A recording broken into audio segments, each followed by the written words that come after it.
The controller told us that these objects had been observed for over 2 weeks, coming down from over 80,000 feet, rapidly descending to 20,000 feet, hanging out for hours, and then going straight back up. For those who don't realize, above 80,000 feet is space. Is there a correlation between any of the characteristics of these UAPs, UFOs? What we tend to see are the smaller vehicles tend to be, think of a sports car. The large ones tend to be, not always, but almost exclusively either triangular shape or boomerang shape.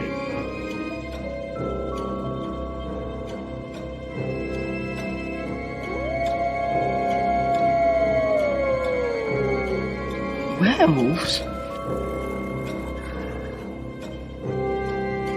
I see dead people walking around like regular people. They don't see each other. They only see what they want to see. They don't know they're dead. The UFO, UAP community was fairly surprised. Shocked might be a better word. If you believe we have crashed craft, stated earlier, do we have the bodies of the pilots who piloted this craft? Biologics came with some of these recoveries. Yeah. Were they, I guess, human or non-human biologics? Non-human.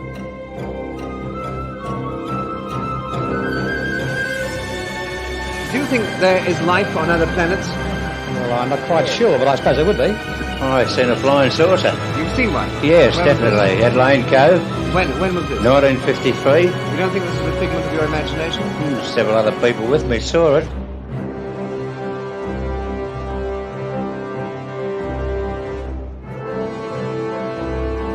I'm not wishing that all that stay with me.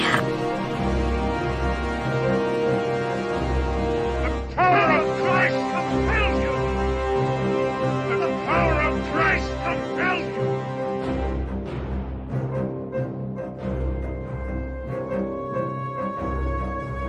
There is now a new UFO whistleblower with some major bombshell level statements.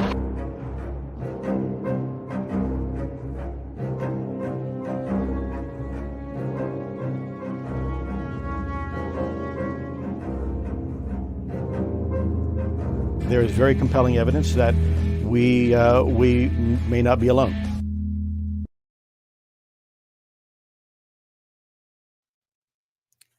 This episode is brought to you by 8 amazing people: Eddie Tabb, Lisa Bowden, Taban Rice, Kelly Lewis, Mecca Mickey, Diane Boss, Jeanette Angel, and Dorothy Hawkins.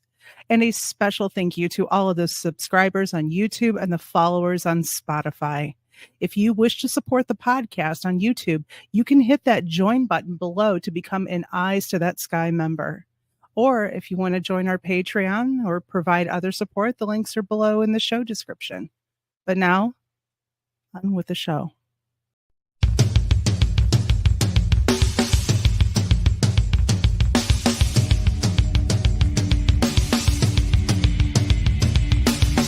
Welcome to the Michigan UFO Sightings and Paranormal Encounters podcast, where we explore the unexplained and mysterious phenomena that have occurred throughout the state of Michigan and beyond. From UFO sightings to ghostly encounters, we delve deep into the stories, the evidence, and the theories behind these strange events. We are your hosts. I'm Michelle. And I'm Wayne. We are an educator duo that after an encounter with a triangular UFO in 2018 in Michigan, we decided to investigate UFOs and the paranormal. In this podcast, we will be speaking with eyewitnesses, experts, and researchers to uncover the truth about some of the most intriguing cases of paranormal activity in and around Michigan. Our goal is not to convince anyone of the existence of these phenomena, but rather to provide a platform for discussion and exploration. So, buckle up and join us on this journey down the paranormal rabbit hole. On an escalator.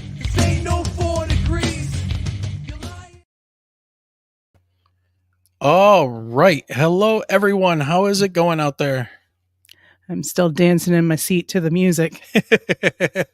Well, welcome everybody to a very special night tonight. So we are coming to you live from southeastern Michigan within the shadow of the great motor city, Detroit, Michigan.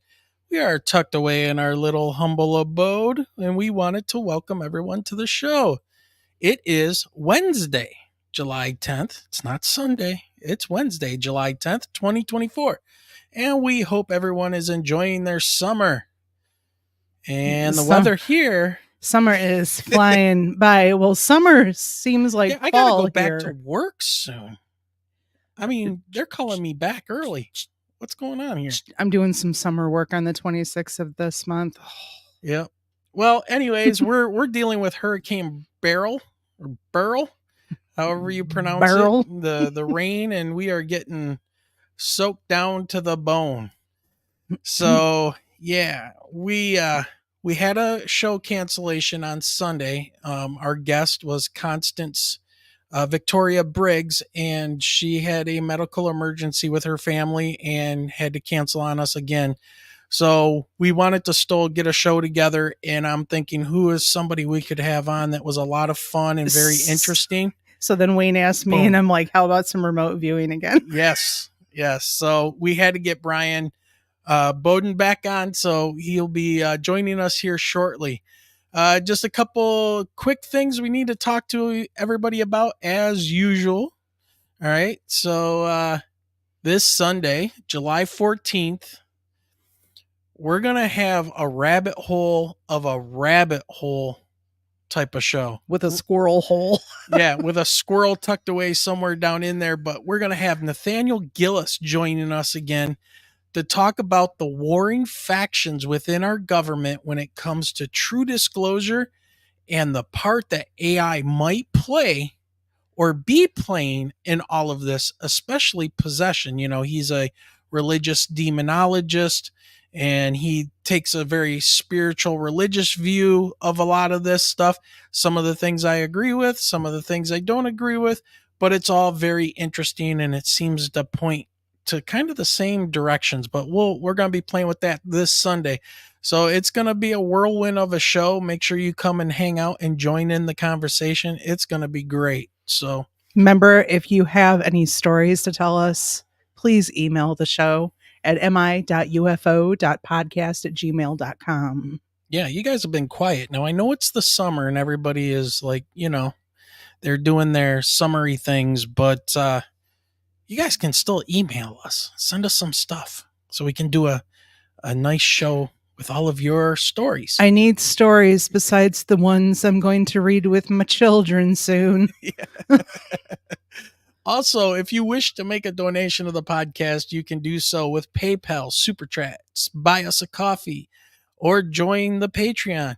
You can also go down in the show description and find all those links if you want to help support the show. Every little bit helps us and keeps us going and motivated. And, your support is why we do this show.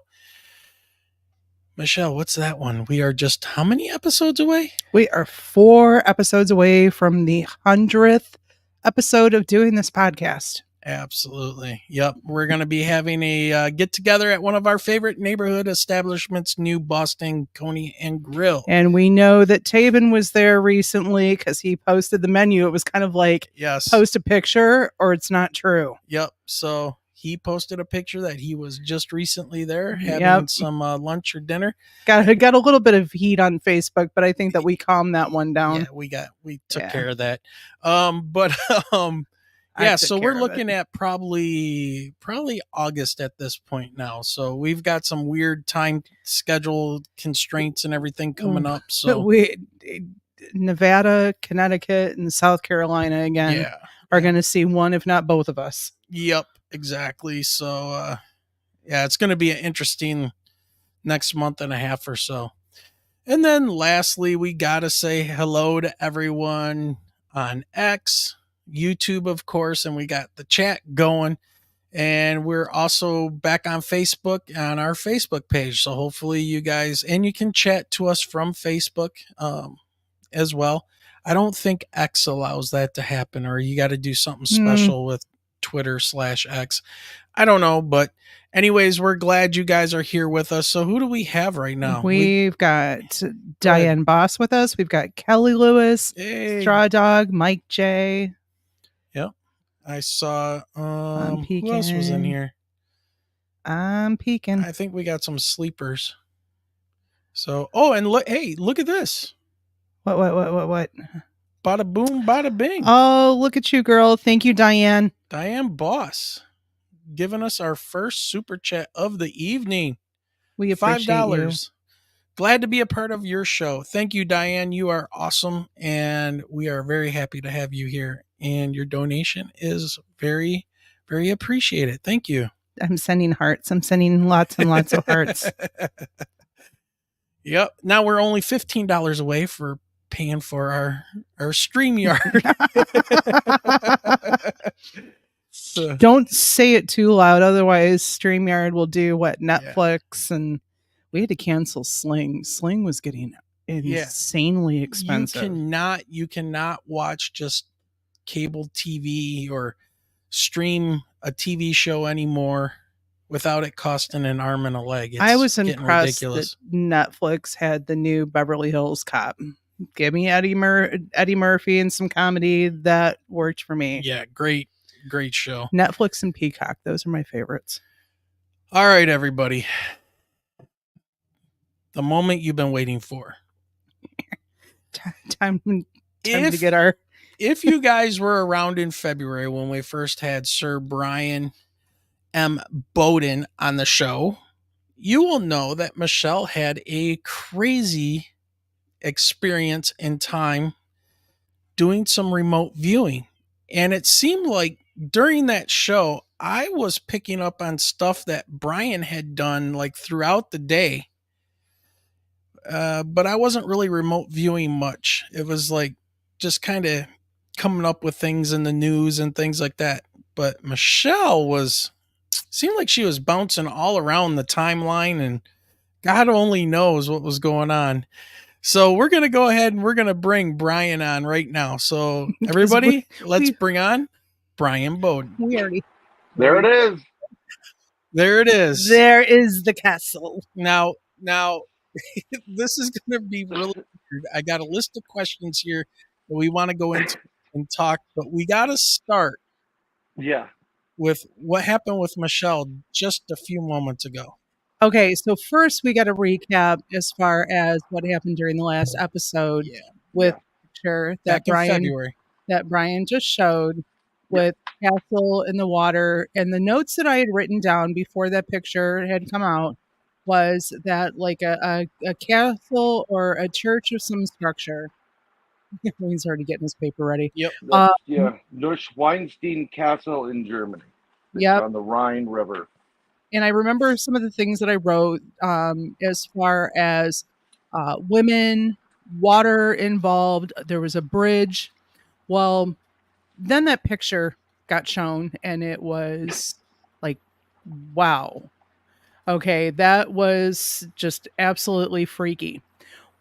What got worse or better was the next day I happened to be scrolling through my phone. The same exact castle came up, and it was the story of a 30-year-old man from Lincoln Park, Michigan, that had been charged with the murder or attempted murder of one, if not two women on the bridge outside of that castle. And it was off the bridge. It threw them off the bridge. And so he was being tried for that, but it was the same exact castle and the same bridge that I could see. Just absolutely pure craziness. I had not seen the news report until the very next day. So, Bryan, tell us about what you. So I'm not in my normal studio in my house in Florida. I'm actually in New York City right now, in an apartment that I have that I would love to sell to anybody that wants to buy it. And normally what I would do is I'd go through and I just look for interesting photos or something to that effect and use them, for a remote view session, try to demo it. And so I found a magazine. I went to Barnes and Noble, one of my favorite places.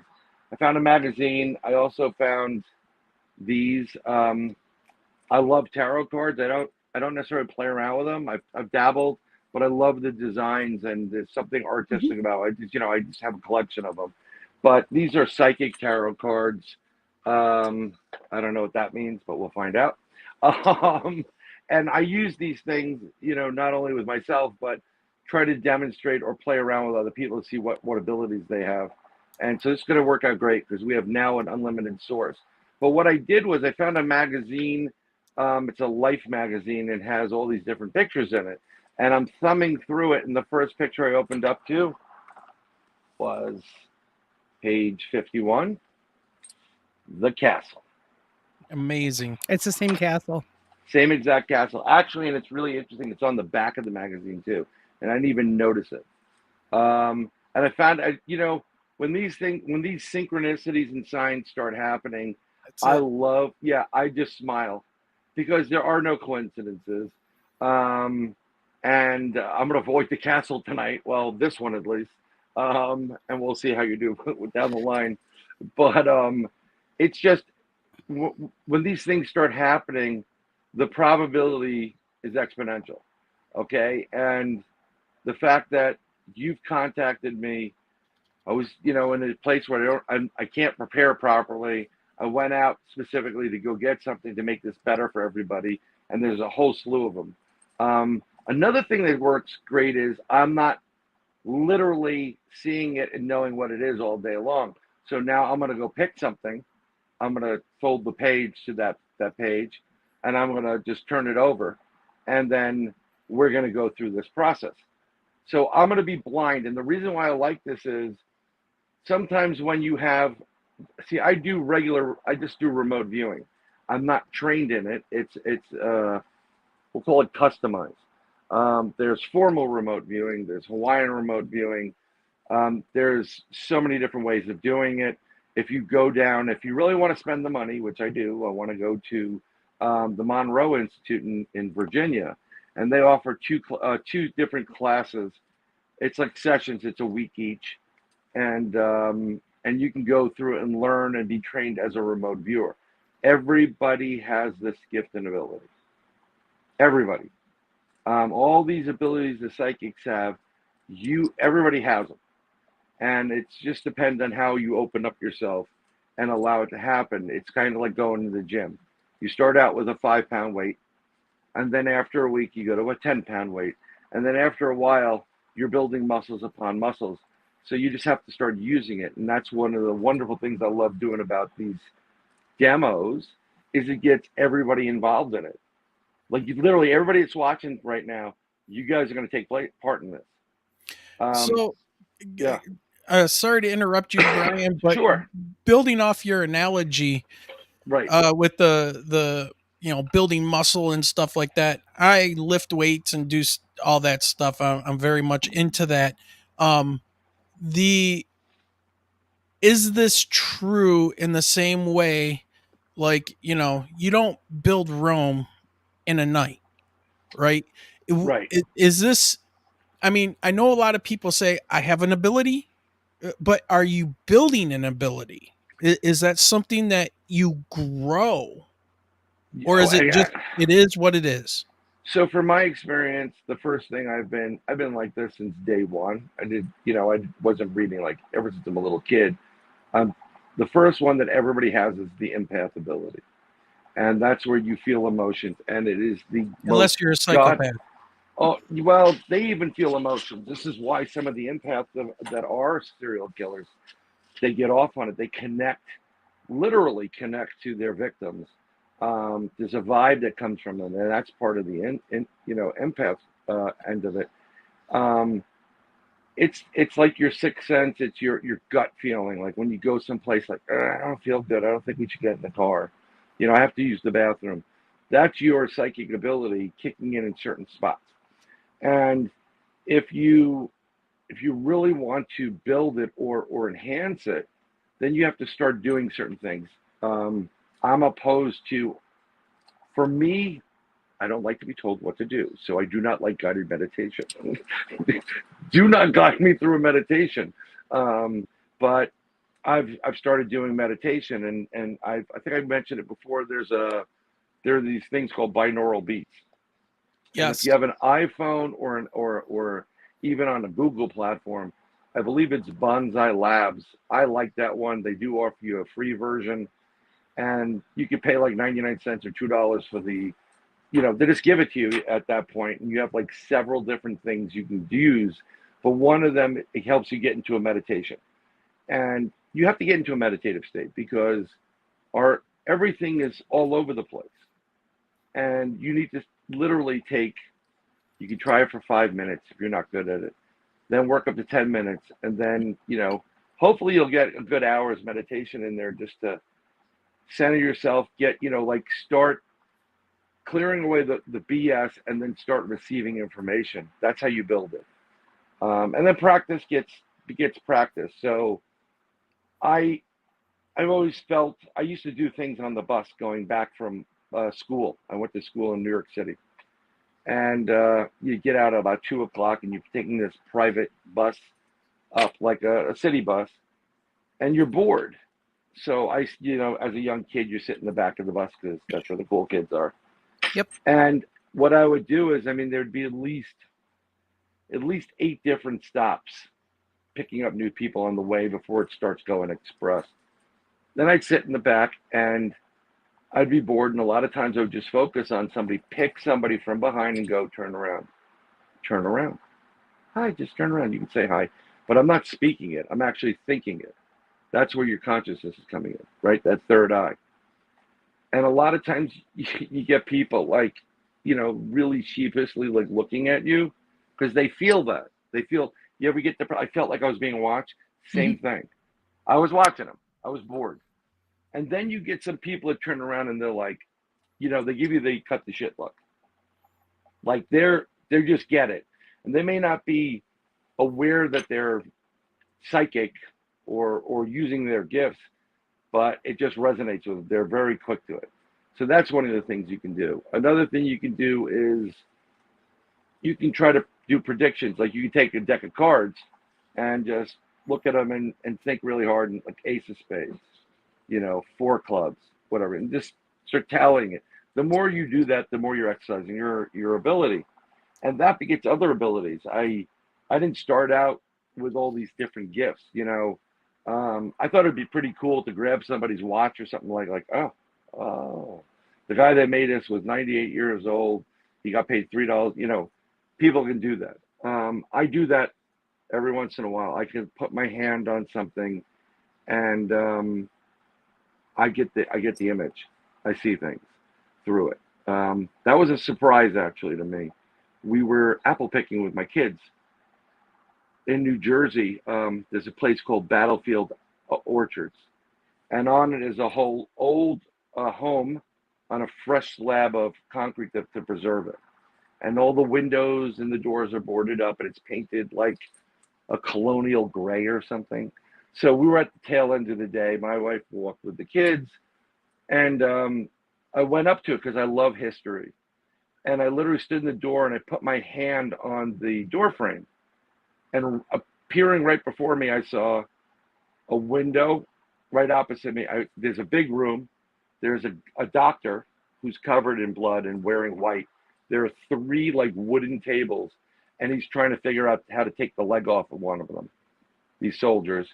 There's a wounded man sitting on a staircase to his right that goes up to a 2nd level. And he's sitting there, he's got bandage on his head, with a nurse that comes down and sits down with him. And they're right in front of a window, and in the window you can see a battle taking place. And I'm looking at this, and when the guy on the staircase and the nurse literally turned and acknowledged, who are you? They looked at me.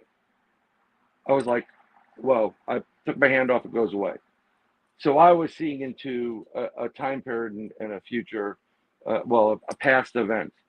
Another thing, this is more recent, last couple of years. You ever sit around and you get somebody calling your name? You'll hear Wayne, or Mom, Dad. Like you turn, like it sounds like someone's calling you. Yeah. That I think it's clear audio. And I was coming into my apartment 1, 2, 3, 4 summers ago, and one of my friends recently, he died a year earlier, and I missed him. We used to have these really great esoteric and religious conversations for hours, Thursday, Friday night, whenever. And he passed away, and I really do miss my, this friend. And I just was walking in on myself, and I was like, Rob, I really, I miss you, buddy. I hope you're okay. And I heard, yeah, I'm doing good. And I'm like, okay, I'm making that up. No, you're not making up. I can hear you. And I'm like, you can hear me? And we started having a conversation, which kind of bugged me out because I wasn't ready for it. So then I call one of my friends up who's a psychic, and I go, tell her what just happened. She goes, oh my God, you got clear audio. I said, I don't care who Claire is. She can have her damn audio back.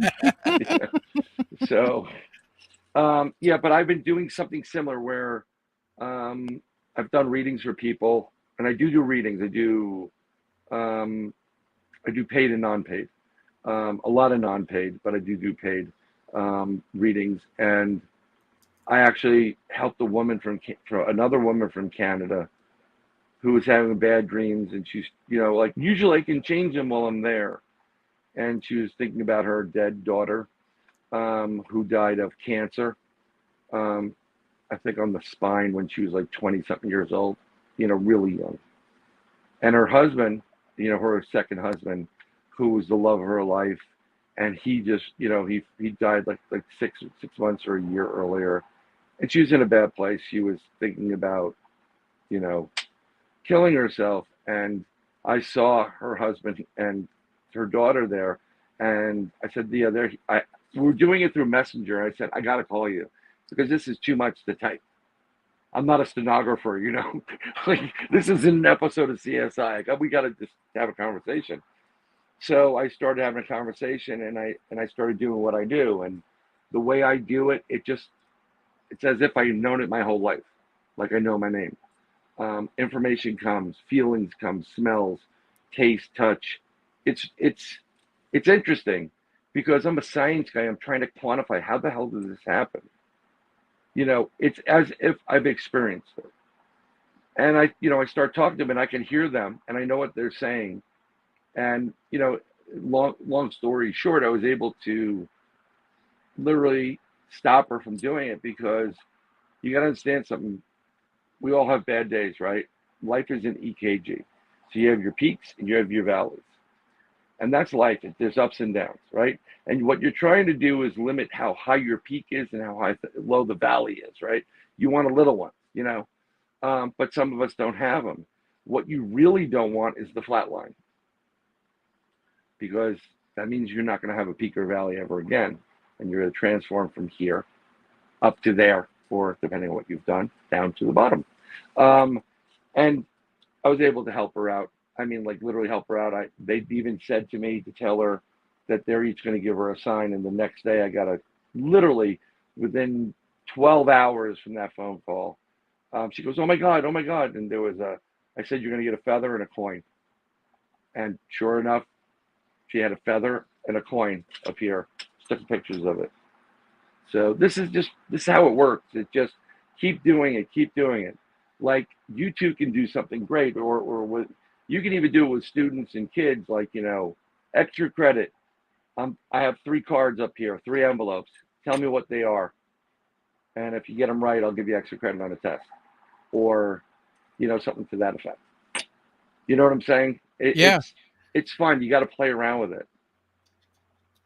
Yep, absolutely. And then you go and mention something. I was thinking, dude, this is so stupid.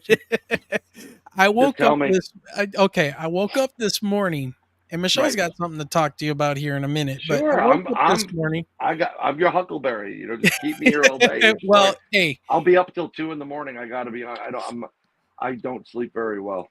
I've been getting a lot of downloads recently. So. Okay, so I just, if I didn't say it before, we're very appreciative and thankful for you coming on and joining us again, and we find this a great honor to have you on. So I'm actually honored, by the way. Thank you very much for having me back. You are both lovely people, and I'm sorry to interrupt you, cut you off. There are too many people in this field like, well, it's about time you asked me. No, it's an honor to be asked or considered. And that's how I've always, put it. Nobody has to have me on. And I'm not, let me just explain to the entire audience. Yeah. I am not here to convince you of anything. But what I am asking you to do is research it, investigate it. Don't just take what everybody comes on and tells you as the gospel. I posted something, unfortunately, online. I was like, attention, I disseminate information. I don't care about your feelings. Have a blessed day. And that's the truth. If I'm telling you, you need to be prepared for something, I'm getting information that says something's going to happen, and be prepared for it. And then you can't tell things to people too much because, I think I got like 6 strikes already. They know me in Facebook jail. They built the Facebook jail. They honored me, in honor of, I'm always, I've been pretty good. Yeah. Yeah. Well, sorry. My brother said that he had a friend named Bryan there. There you go.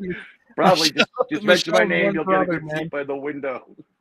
I don't know how many Facebook accounts he's He's got create, like 4 or 5 Facebook accounts. But yeah. Anyways, it was one more second. It was great. Yeah. My this was like 5-6 years ago, more than that. Like she was 12, and my daughter's like, "Oh my God, I think someone hacked my account because they're playing Roadblocks." Right? So I go, "Give it to me." We're at a friend's house, and I look, and she wasn't hacked. She was banned.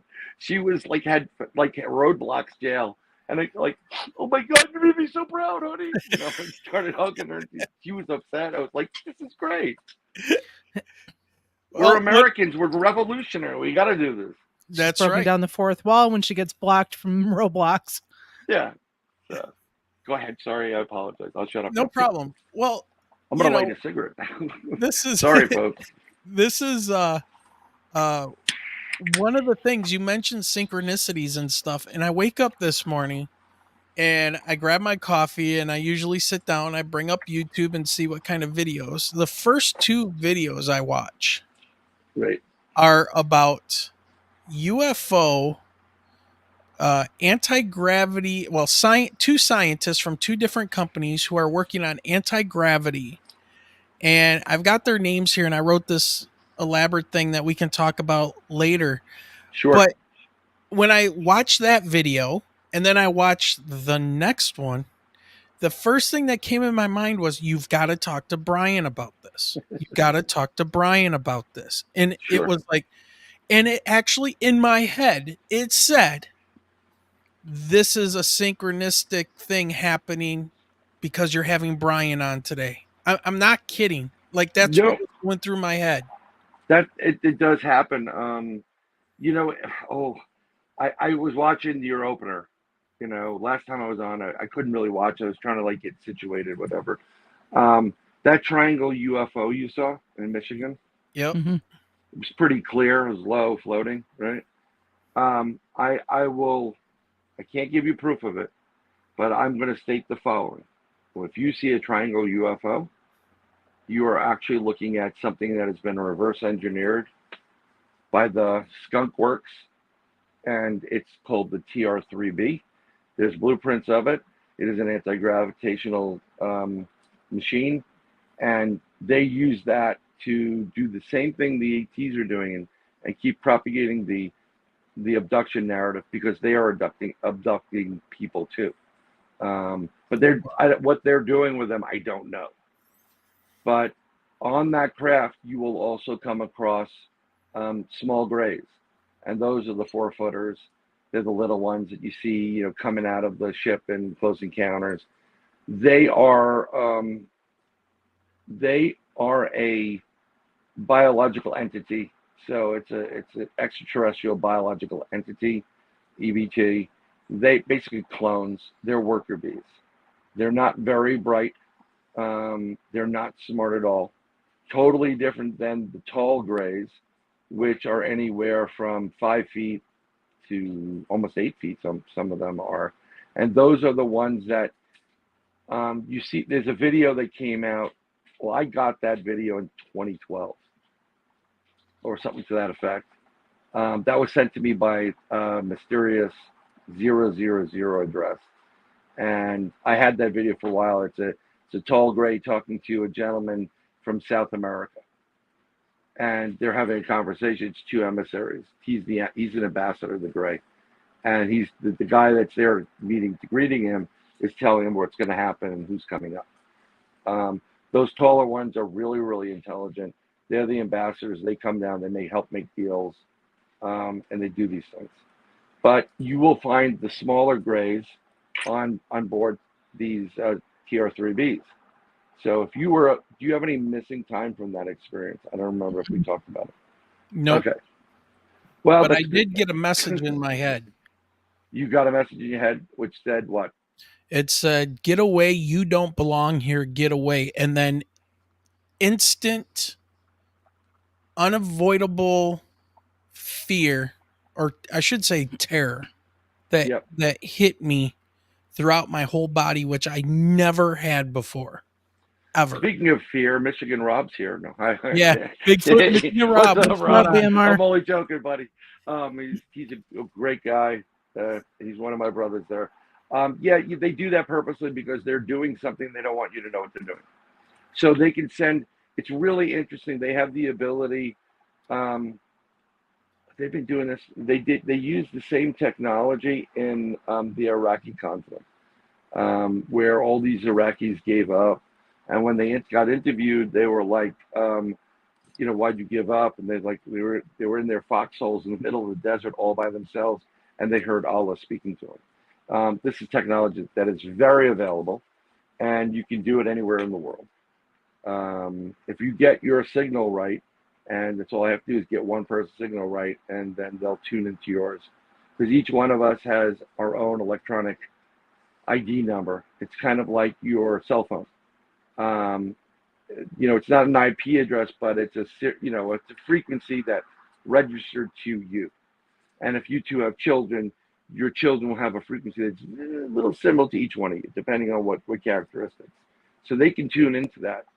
That's another reason why during the event, we'll call it, they wanted people 6 feet away, because if you're too close, they can't determine if it's Michelle or Wayne. So they need you 6 feet apart. So that's Michelle and that's Wayne. It's really weird what goes on, but they didn't want you to have anything to do with it.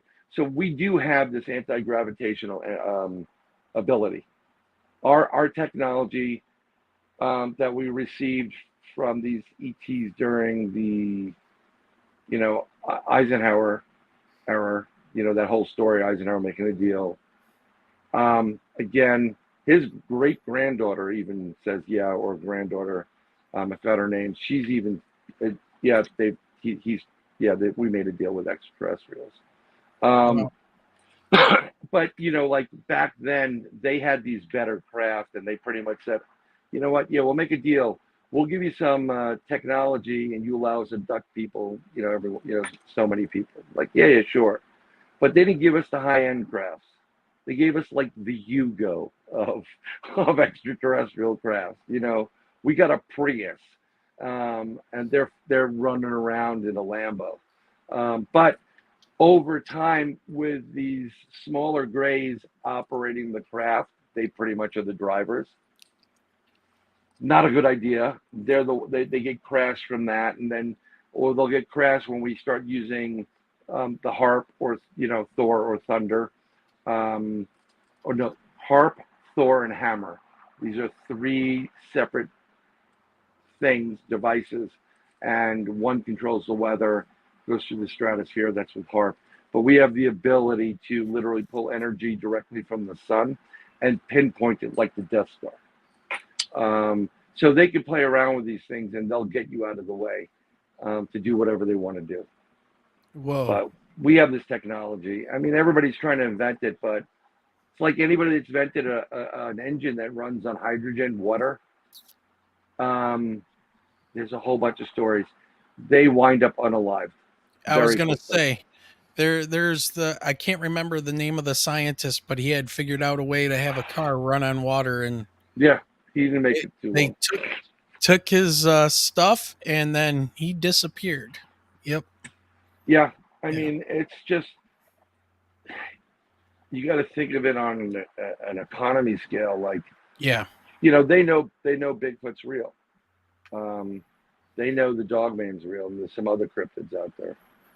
But if they acknowledge it, then they have to shut down the national parks and all the parks, and that means they have to stop with the logging industry.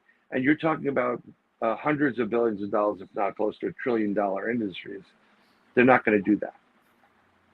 So they're not going to alert you to that. You know, when I was seeing your promo, and I'm hearing all these, oh my God, this dog and pony show, you know, for disclosure, they're not going to let you know about it. And I'm going to be brutally honest. If I was the commander in chief, I could not let anybody know about it because we clearly have way too many enemies out there. And it's not to an advantage saying, yeah, we got a craft and we can blow you up. We just do it and use it, and we keep it secret. It's, you know, everybody's like, they have to tell us. No, it's actually safer that they don't tell you. Because if if you think you have a problem with you know, fusion and nuclear material, the things you can do with these craft, it's insane. We've been hyperspace. We're about I'm going to say we're well over 200 years ahead technology-wise of all the countries combined. Russia, China's, you know, the Russia and China have been trying to creep up, but anytime a crash has happened, like the recent movie with Jamie Foxx, great guy, about Rahaina and down in South America. Yeah. Well, we came in and said, no, give us the craft. You guys, they recovered it, but we're not going to let you have it. The U.S. takes it and they bring it to whatever the basis was. It once was Area 51. It's not that at all. There are a ton of other places now that people, you know, they've alluded to, but no one's ever gotten that. You're not going to get access to that. Yeah. Before I forget, Michelle, did you want to tell him about what happened? Oh, I feel like I need to build a little time travel machine and go back to the beginning of our discussion. Yeah, go. I apologize. When you show the picture, we're just running. Let's run. When you show the picture of the castle, okay. So I said something to Wayne. I'm like, you know, I said, did you get the notes done for Bryan? And without missing a beat, I go to open my laptop. Now, you know that Google always changes, or laptops always change their pictures in the background. Usually I'll end up with like a beautiful lake or mesa or something. Okay, Michelle, what laptop is that though? This is my work laptop. Okay. So this is the one that's normally in my classroom. Right. So is it an Apple product or is it a it's a Dell. It's a Dell. So, like, I run StreamYard through my Dell Latitude with the camera and everything, and I have all these multiple screens. This is messy. But I run YouTube through my work laptop, just my private email and not my work one. Right. But it was when I opened up the computer and went to go put my login. Castle. Castle is there. Water around it, trees, and a bridge. I'm like, and that was not the login screen. Yes, the last time I used it. Right. The last time it looked like it was Arizona. What? This was not Arizona. I mean, it is a photographed castle a lot, you know. But again, we're talking. I can get my buddy on here, and he can do all the permutations for quantitatively what exponent it goes to that this is happening, that you're getting the castle. I pick up a magazine and the second page, I get to the castle. You got the castle on your laptop. There's a connection there. So it's kind of like, yeah, we know you guys are connected and we're going to go through this. We're going to have fun tonight. My laptop knew that we were going to talk before I even opened it. It's so weird. It's just so weird. I don't know. I mean, I'm a science teacher, so for me, some of this stuff I have to step back and go, wait a minute, just no. But then I So can't deny what I'm seeing. right. So I'm a science guy too. I studied physics and astronomy, and I was going to be like I'm thinking like, oh, I'll be an astrophysicist, and then I realized I'm never going to have any money, and anything I come up with, someone else is going to own, and I was like, nah, kiss that away. But I've always been into the sciences since I was 5 years old. My buddy and we literally used to call up NASA before they really became a nutta straight answer. And and we talked to this guy, I think his name is Bill Donaldson, and we asked him for photos. And they used to send you photos of reproduction photos of Apollo, and then he started sending us patches. So we just said, we're going to make our area in the Bronx the Dwight David Eisenhower NASA facility. And this guy's like, he's chuckling. What a great day to break up your day. You have a couple of kids calling you, you can make their day. But eventually they did make a Dwight D. Eisenhower or whatever space something for NASA, which we still to this day say, yeah, we did this. We're responsible for that. But this is what you do. And I mean, when I did what they call a CE5, I call them now active intelligent encounters, because it not only works as bringing in craft, but you can use it to bring in ghosts, family departed. You can use it for cryptids, Bigfoot and Dogman. It works beautifully. We brought, there was 130 people there, men, women, and children. There was families. Even the chief of police was there. And we had a huge craft appear above our head. And it was, You were talking about that on the last show we did. It was, acres and acres of width, with that center dome that was like LED white, where it's like, LED white lights are really bright, but you can still kind of look at them, and you can see the hexagonal pattern around it. Mm-hmm. And everybody's oohing and eyeing. And look, I've seen some craft, but that was just like, oh my God moment for me. I'm like, was that one of ours? I don't reverse believe that engineered? No, I don't think so. That's a total. It wasn't a triangle. I believe it was more of a not like a boomerang, but a weirder triangle. The strict triangle is, in my opinion, TR. Oh, there we go. Got hearts for everybody. TR3B.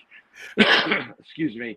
And that's government. This had zero government feel to it, but it was great. I just wanted to mute myself while I coughed. I swallowed the wrong way. Yeah, I'm just watching Michelle open up something on her computer, and it freezes her screen on her. Oops. I'm like, wait a minute, what are you doing? I'm getting my message alerts through Facebook Messenger. Oh, well, here, you kind of hinted on this a little bit ago, but Michelle put this question in here, and I think this is a good question I wanted to ask you. What have you been up to since last we talked in February of 2024, for anybody wanting to watch the other show? Sure. So I've been doing, I switched up and I really started ramping up my meditation sessions. And I do a daily meditation roughly for 40 minutes. And I use actually binaural beats because it helps to get you in a theta. It goes from beta to theta, and you want to be in that kind of space. You want to hear it because it helps to get you relaxed and focused. And then I started doing something called the Gateway tapes. Now, this is a CIA-based training tapes, very popular in the 70s. You can get them on YouTube, but and I've started, it's 6 discs. And there are about 6 sessions on each disc, and it tells you how to get to focus 10 using their, parameters. And each one is about an hour, and you have to have headphones on it, and it really is hemi-sync. So when you start it up, they'll say this is a hear. You're going to hear it in the right ear, this should be in the left ear. And if you don't have that, you need to switch your headphones, because there is a point. And they teach you how to breathe. And that was pretty intense. There was a lot of craziness that I've experienced with those sessions. Like physically traveling, it's really weird. You're sitting someplace, but it feels like you're moving. And I've been to almost astral projection type of stuff. I've seen beings that are, it's just an amazing experience. What I'll try to do is I'm going to try to include them on my YouTube page, because my YouTube page is very simple, at Bryan Bowden, one word, BRYAN BOWDEN. Look for me. This is where I'm going to do a new show. The Three Beards podcast I was on was put to an end by the owner, Craig. So I'm doing a new show, and I'm not doing it until September because, well, actually after what was it? It's not, is it Labor Day or what's the last weekend again? Yeah, Labor Day weekend. Labor Day. I'm doing it after that because it was tough enough doing podcasting during the summer, and it's no disrespect to anybody. It's like, do I want to go watch this on YouTube, which I do, I'll catch it later, but I'd rather go to the beer ball, or whatever. Right. Yeah. So I'm working on that. The name of the show is Third Eye Live. And what we're going to do is we're going to talk about how your third eye helps in everything you do, from creativity to science to dreams to interpretation. I'm going to have psychics on. I'm going to have just general discussions, remote viewing based stuff, music, art, how it plays in the creation. Because if you listen to Beethoven, there is something there that took place with his third eye in the creation of that process. Okay. And the way I have it, I have a Roadcaster. I don't know if you guys have one of those, but and the Roadcaster, I can hook my phone up to it and I can actually take live calls. So what I'm going to try to do is get the audience to be able, like when we have a psychic on, a tarot reader, I'm going to ask them, we're going to take a live call and have them ask a question and then do a reading live. And we're going to talk about some heavy duty subject, by the way, but my goal is to leave everybody on a positive vibe. Okay, there's too much negativity in this world, so this is how I'm going to change it up. Other than that, I've been continuing to write music, and I've been putting out a lot of songs. I've been recording them, and then I'm playing with AI, which I'm not a fan of. Just not a fan of it. But I've put out a few songs, originals, and my buddy Al's like, "What's with all the country stuff?" And I'm like, "Listen, we grew up on Southern rock. Go deal with it. Marshall Tucker, Leonard Skinner, whatever." But I've written, a bunch of songs, and I'm trying different genres. Like, I don't really do rap, although I was born in the Bronx, and that's where rap came from, and all that stuff. But I'm just playing around with some things because your goal, everybody listening, your goal should be to be more creative from this point forward. This is what's missing in our lives. We go to work, we do the mundane thing, and we don't create. What Michelle, you and Wayne are doing is actually being creative. Be creative with it. Write stuff down. Write poems. Paint. Do something. Because that is a gateway to quantitative thinking and opening your mind, body, heart, and soul. Okay? I'm just telling you, it's the best thing that will ever happen. So I'm trying to be more creative. I did go on a Bigfoot expedition on the west coast of Florida. That was very interesting. With a buddy of mine who I'd love to get you in touch with, Stevie Strings, who is a film company. He does movies, but he's also a Bigfoot researcher called Creature Man production. And that was a very long, hot experience on the West Coast. I mean, it was brutal. And we were there. I was the rookie. So I wasn't going to put although I'm experienced, this is my first time there, so you have to be proper and polite when you come over to someone's house, right? So I said we really should be going and being at camp because we were getting wood knocks and tree knocks and stuff thrown. We have footprints that were in the parking lot, but instead we went where they wanted to go, and we're literally hiking for 6-7 miles into the forest. Desolate is it's more than desolate in there. Everybody in Florida has a gun. I think they give you one when you're bored. Like, oh, congratulations, happy birthday! Here you go. Here's your firearm. Right. But now that I live in Florida and I do have whatever I have, I do that because they do have panther, they do have wild hog and boar, and there are certain things out there that are trying to kill you. I'm not doing it for the Bigfoot. And mentally, when I go out to a Bigfoot, even though I may have a firearm on me, I let them know this is not for you. This is for anything that tries to attack me in the wild. And I'm more than happy to leave that to you as a tribute for you for understanding. I'm not going to be pulling out a wild boar in the middle of the night. But that was interesting. I found 25-inch prints and left and right, and the gate was about 7 feet.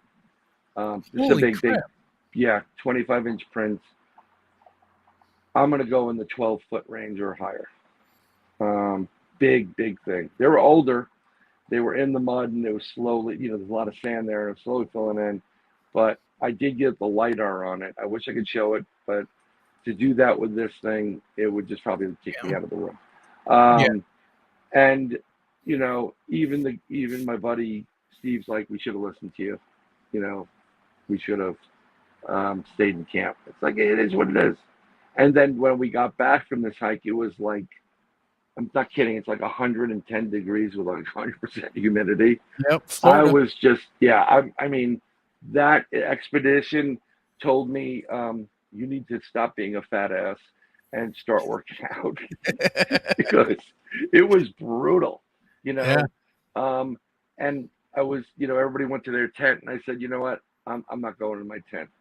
And I slept in my car with my hand on my firearm, and I closed my eyes in the front seat with a camera going, and I locked it up, and I kept the car running. Although it's one of those new things where they shut the car up every 20 minutes, like, ding, your car's going to shut off. Listen, I don't want to shut it off. I want to burn it. If I can get it in diesel, I have it in diesel. And at one point in night, there was something that was peeking in on the passenger side, but there was too much condensation. And I'm going to tell you right off the bat, I was so damn tired. I was like, I don't give a damn who you are. Go away. I am sleeping at this point. But I did find some knuckle marks.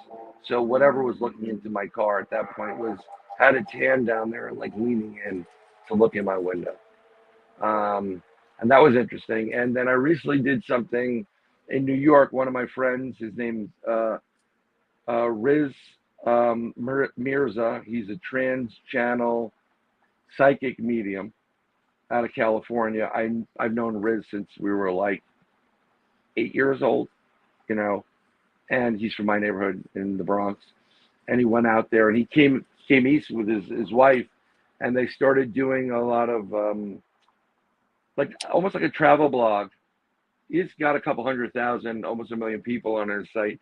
He does a lot of these camping adventures where you get in touch and learn how to meditate and what have you. And I took him to some of the stone chambers in New York State. And I'm going to tell you straight up, in general, I was very skeptical of channels. People that sit there and they take your voice and all of a sudden they're doing it. I'm like, I can do that. I just did it. And if you know what you want to say, you can, whatever. But while he was we started off with ohms, then we worked on frequency. So he started playing an A frequency. We're both musicians. So I started using an A singing bowl. There was ohms there. And while he was literally channeling this individual, I'm actually seeing him. And I literally started seeing a very thin, I'm going to say Asian-based man or sitting there, definitely wearing a tunic because he kept throwing it over his shoulder like he was slipping. But he's in the dark, and behind him, I saw a triangle made out of rock, and you could see as if there was a green screen behind it, and these images of he would talk about when you go to you have to embrace the spiral. Before he even said spiral, it's changed to the spiral galaxy, and this was changing. And then after a while, I said to myself, I'm like, can you please let me see you? And I literally, it lightened up around his face, and this being changed, his facial features changed to every race that you would find on this planet. It was just morphed into it. Yes, I did not eat anything with psychedelic or psychotropic stuff during the day. Right. This is just how it works. And I'm sitting there, and then towards the end, he actually had a message for me, which, I believe it or not, I was so focused on what I was getting, my viewing internally in my head, that I was focused on that. So Riz is going to publish this eventually. I'll let you guys know what it is. But at the end of it, I got to see a bigger person sitting there, and I literally saw this thing change into me, but I was old.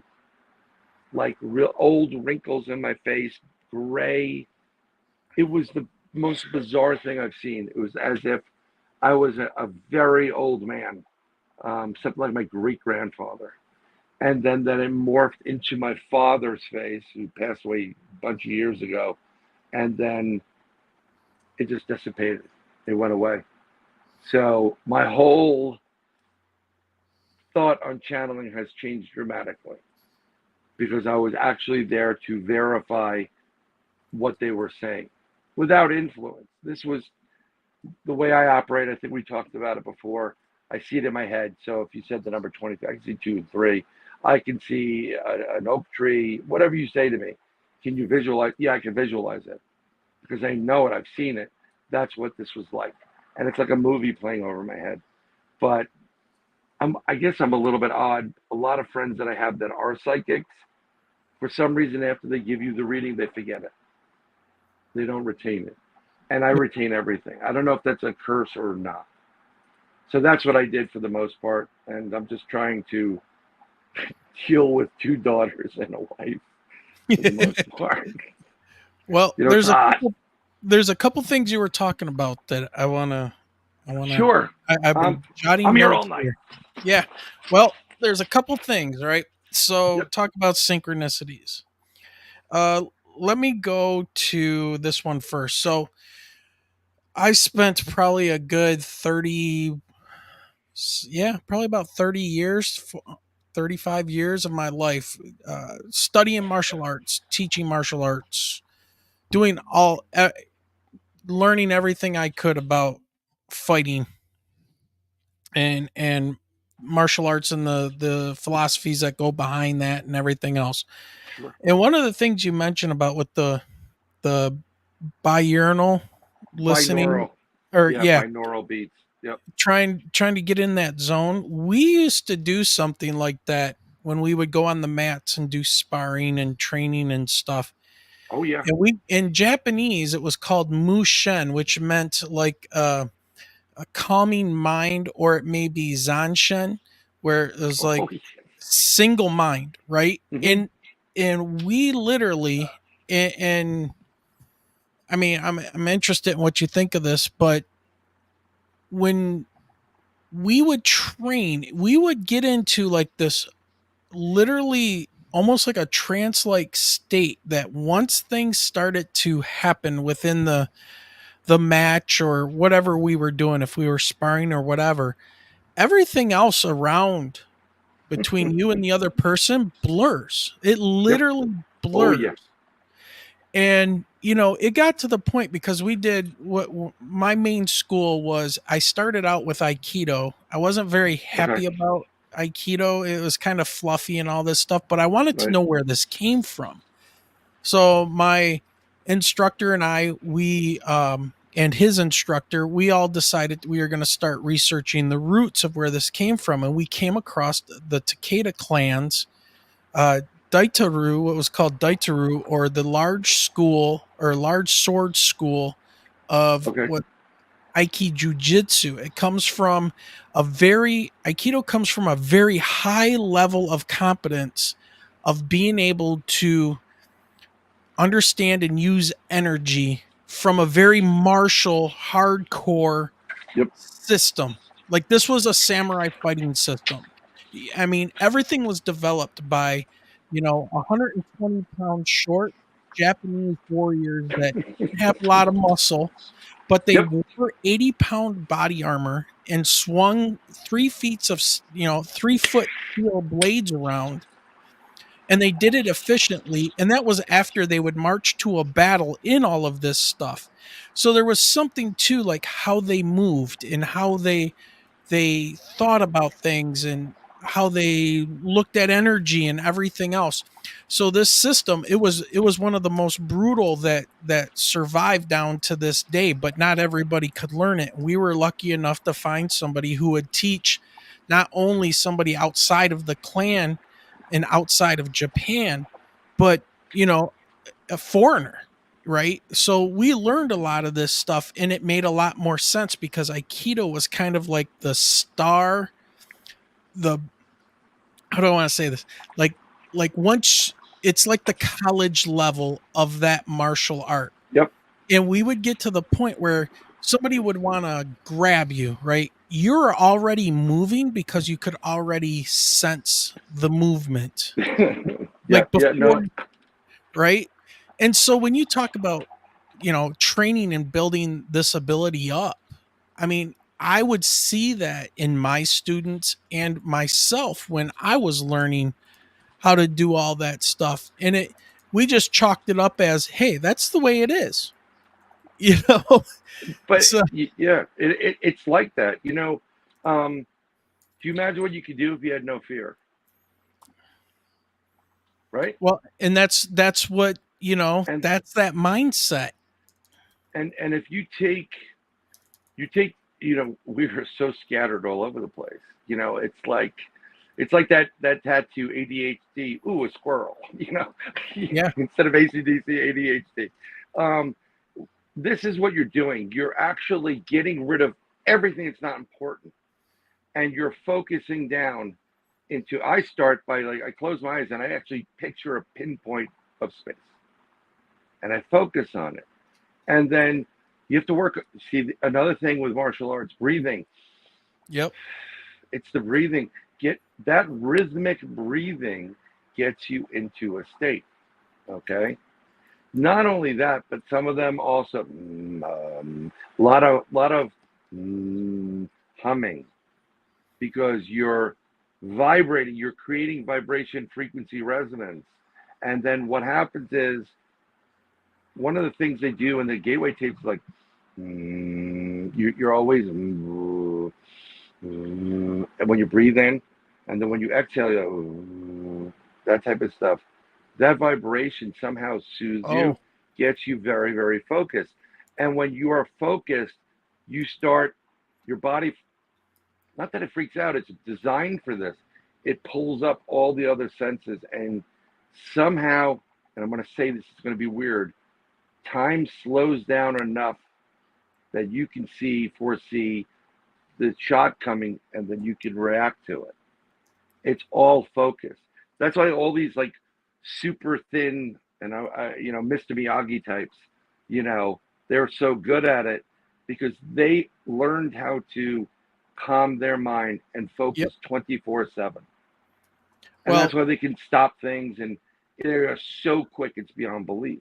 This is what happens. This is transcendental meditation. This is all the Gregorian chant. This is the Tibetan monk, the Om. I got to tell you about that. Yeah. So sorry. So my instructor, he was an engineer in Japan, but he was also very much into martial arts. A little Japanese guy. He has since passed away years ago, but I'll never forget any of his teachings. And one of the things he taught us, every time you kept on saying the chanting and the oh, I thought of him. And it was, we had a 3-sound chant that we used. It was O, just like OH, AH, and N. And it was all about, he said, when you inhale and you breathe out those sounds like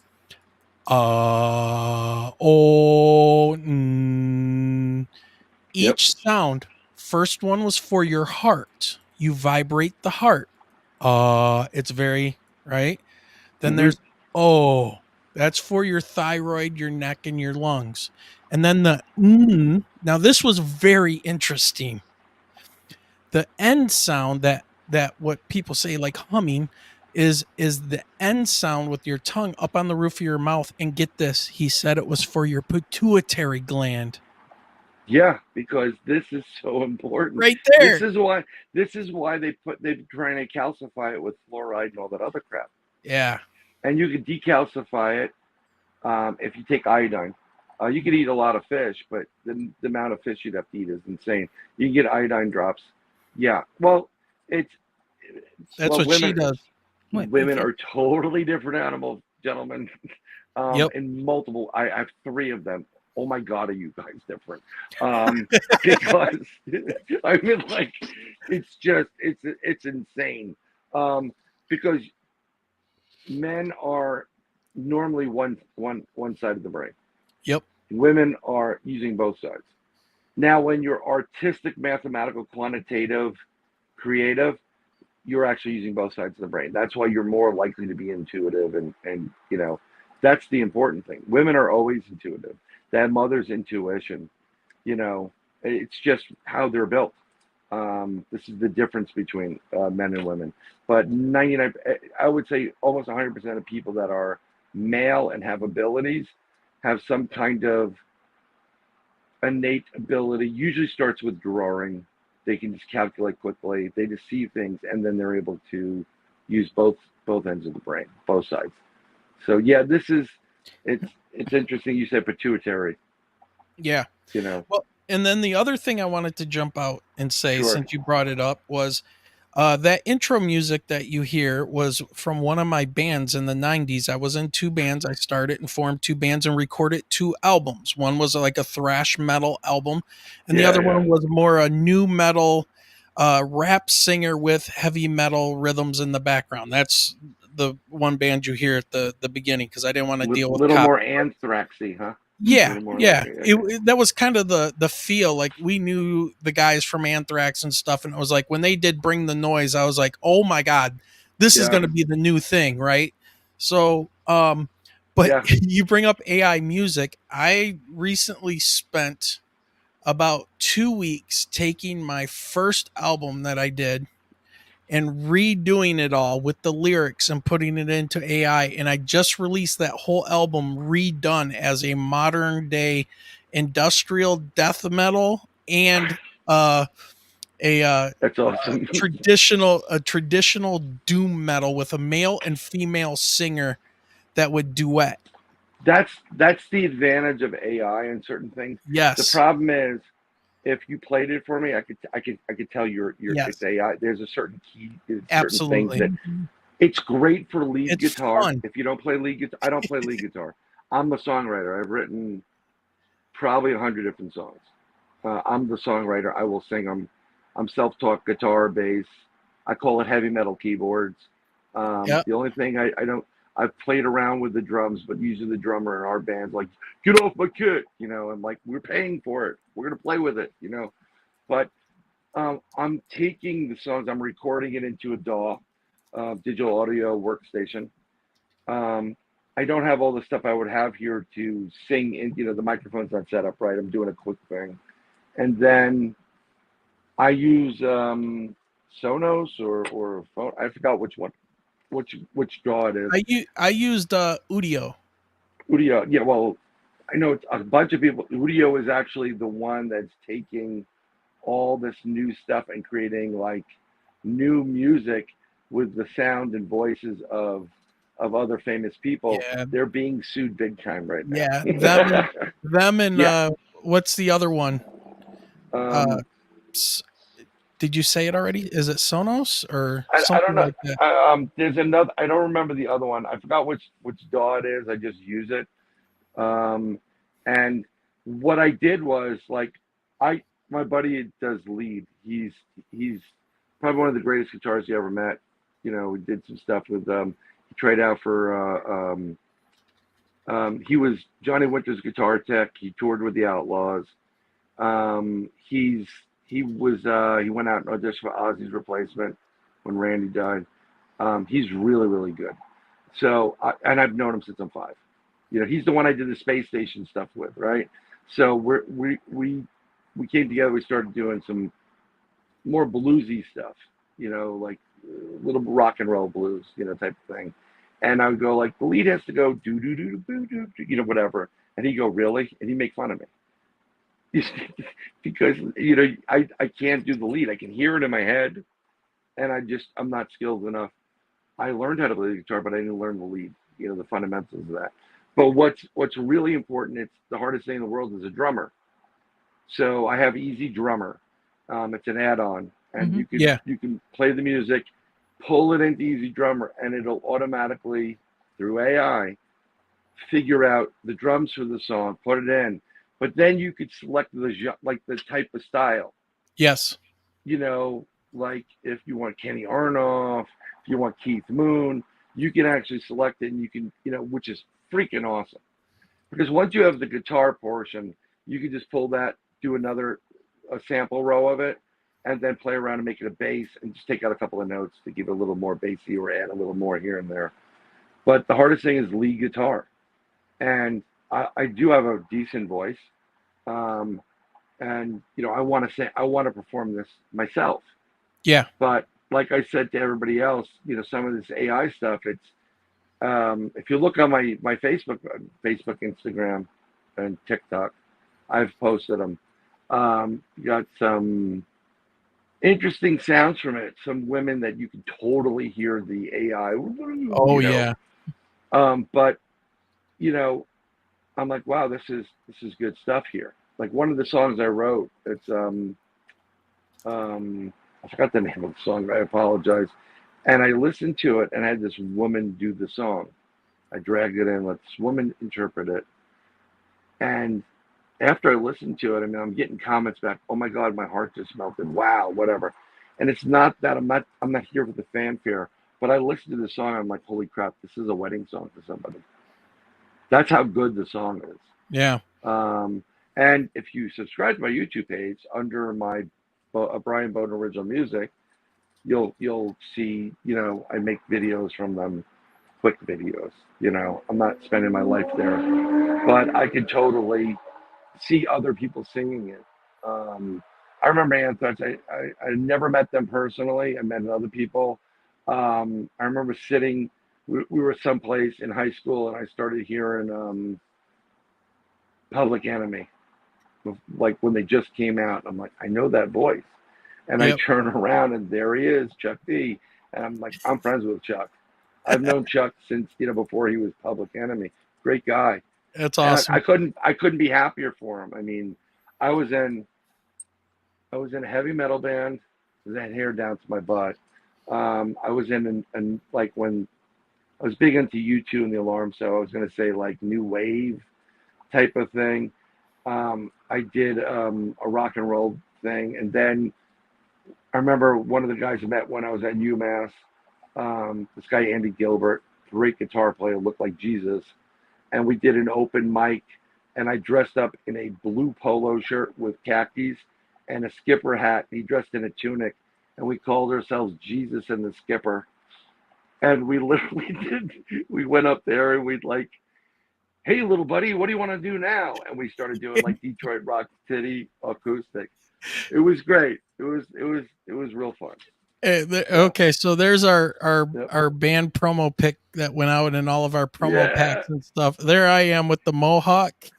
I used to have to shave his head to get that mohawk just right. Yep. That's awesome. And what you don't see is that I had hair that went down the middle of my back, and I usually braided it, and it went all the way down. I had that, and then I got married.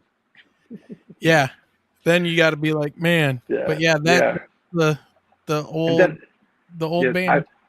I never did the mohawk stuff like that, but at one point there was a mullet 80s phase. That YouTube mullet 80s phase. It was Hey, those things are coming back, man. I don't know what the hell's going on. I've seen little kids running around with mullets lately. It's weird. It was kind of like, it was like The Alarm meets YouTube meets MacGyver, and it was just like, Dad, you had a mullet. I'm like, yeah, I had a mullet. I had longer hair than that too.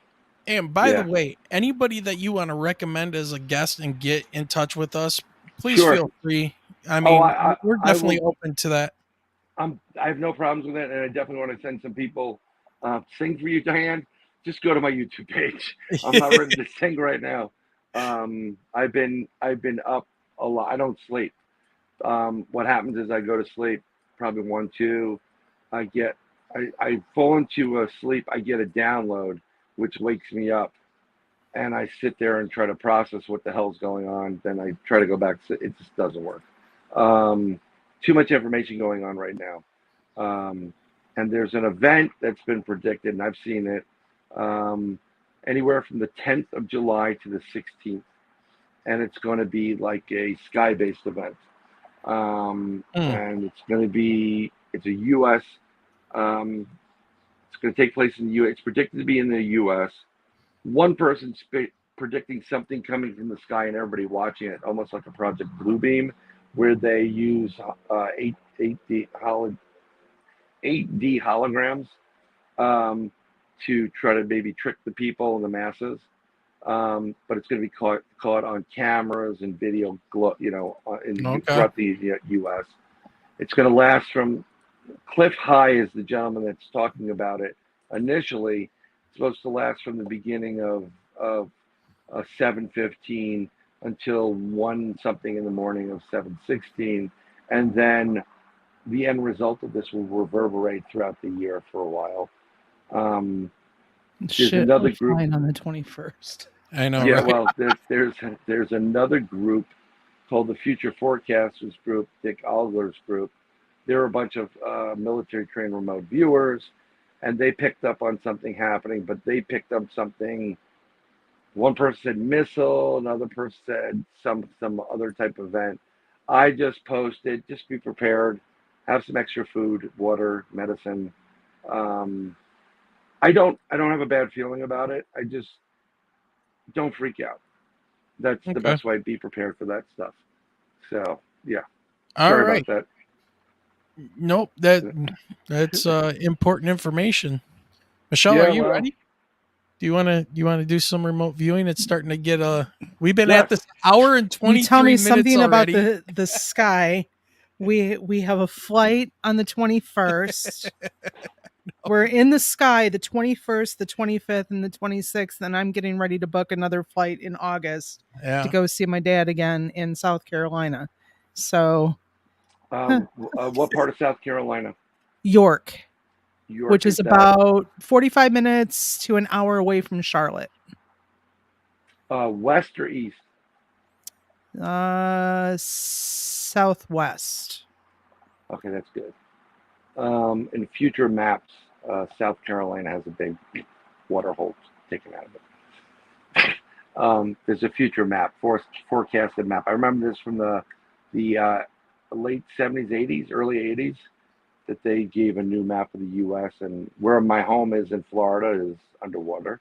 But I think we'll be, given a little bit of an alert. But actually, I like South Carolina, and I'm looking to buy something either there or on the border. Wherever they make moonshine, that's where I want to be.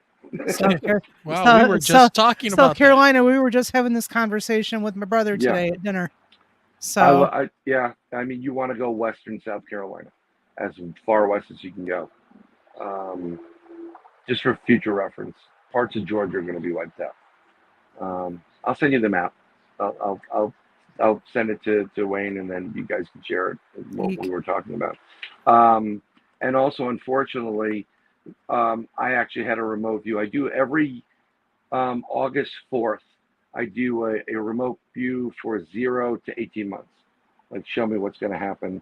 And the last 3, I've seen the Great Lakes merging into one, and it opening up all the way down to the Gulf of Mexico. I've seen it. So may want to look to get out of Michigan eventually. We retire are from the We've already school planned and that. yeah. So I'm just, again, what I really want to do is be able to forecast the damn lottery numbers. Right. I've tried. I've asked other psychics, like, I can't tell you. I'm like, listen, I won't share it with you. Just give me the damn numbers. Right. And they won't do it. So, Oh. yeah. But Yep. we can do some remote viewing, and I'm going to start Okay. with, I think it'll be easier to do with cards right now. Okay. So this is the card. It's actually this way. And this is how it's going to work. We're going to stop for about a minute, right? I'm going to keep track of it. And it's better if you have a piece of paper and pen and you can jot down notes or, for those playing at home, I will not be singing for you tonight. Take a piece of paper, pen, you can even jot it down on your phone or whatever you can draw on, because it's going to become relevant to when we do the reveal. Is that good? Yep. Okay, so you want to start? We'll do a minute session. How about now? Okay.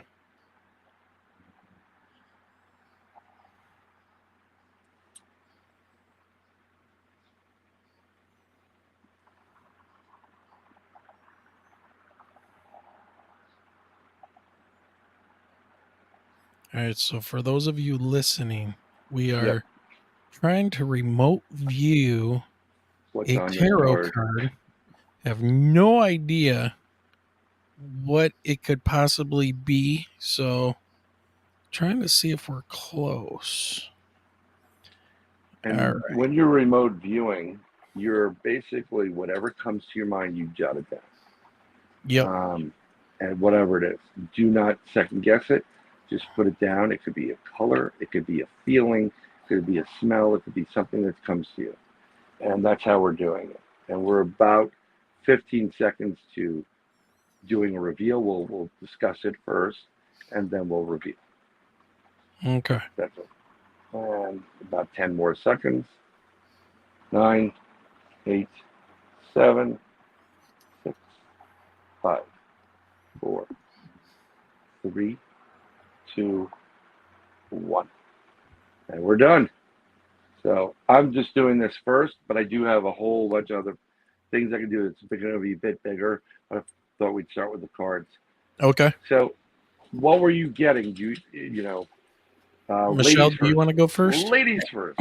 Okay, so something like a tree of life, tree, Yggdrasil, box like Pandora's box, some sort of device that would, I don't want to say a coffin or a crypt, but more like Pandora's box, jewels of some sort, like a cloudy appearance, something that is faded, a woman, like a priestess, a mother of, Okay. like, of all being. All right. You got all that? Damn. She's on it. She's on it. I'm trying to see this. Is that like a sun or a star? It was, and I came up with the word starburst. Starburst. Like the candy.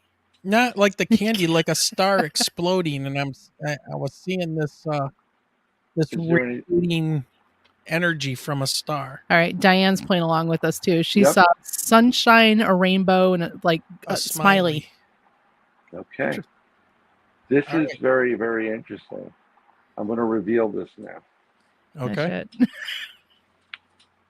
Hey, there's the rainbow. Hey, rainbow, Diane. So Diane, you are on with the rainbow. But Michelle, if you look at the original tree of life, you get the branches that, there's different types of tree of life. Now, a tree, being a tree, is a tree of life. But the other one is the circle and then it connects to the left node and the right node, and then goes down.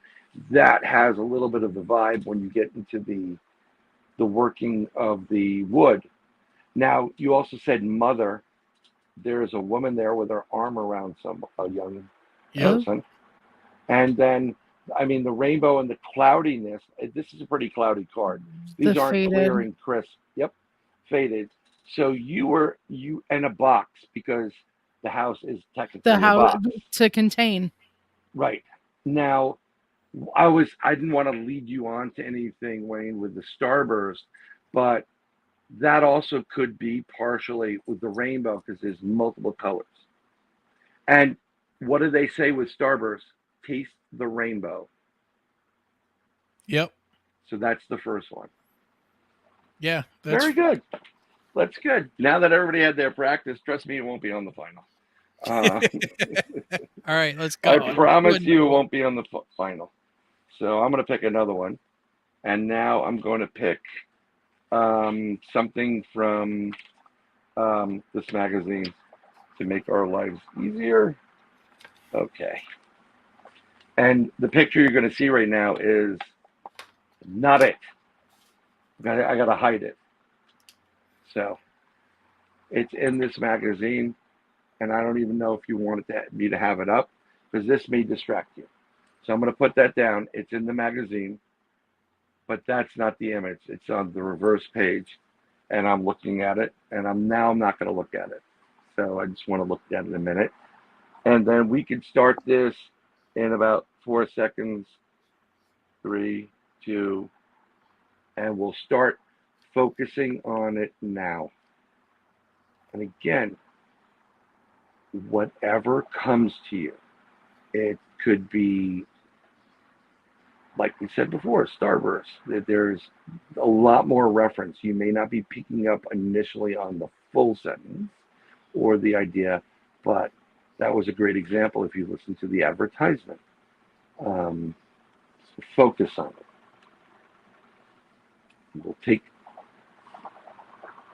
We have about 30 seconds now to go.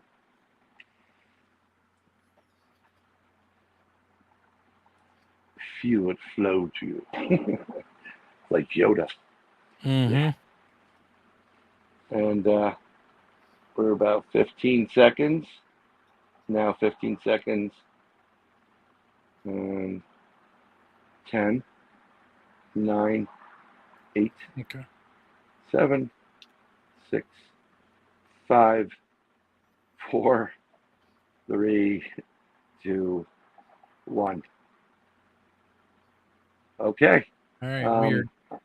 Kelly said she saw her eyelids. She's That's falling because asleep. she's tired. She's from England. She's over in England, I believe. Well, it's a bloody good thing you've come in here. Yeah, it's really late in England, and I apologize to you about that. Hey, Billy Bob, thank you for watching this on your TV and your phone. I love that. I so love that. Billy Bob, I'm watching on my TV and my phone. That's great. Awesome. So, and Blue Crossroads, great guy, said cityscape, crowd of people, brownish sky. Okay. Okay. Interesting.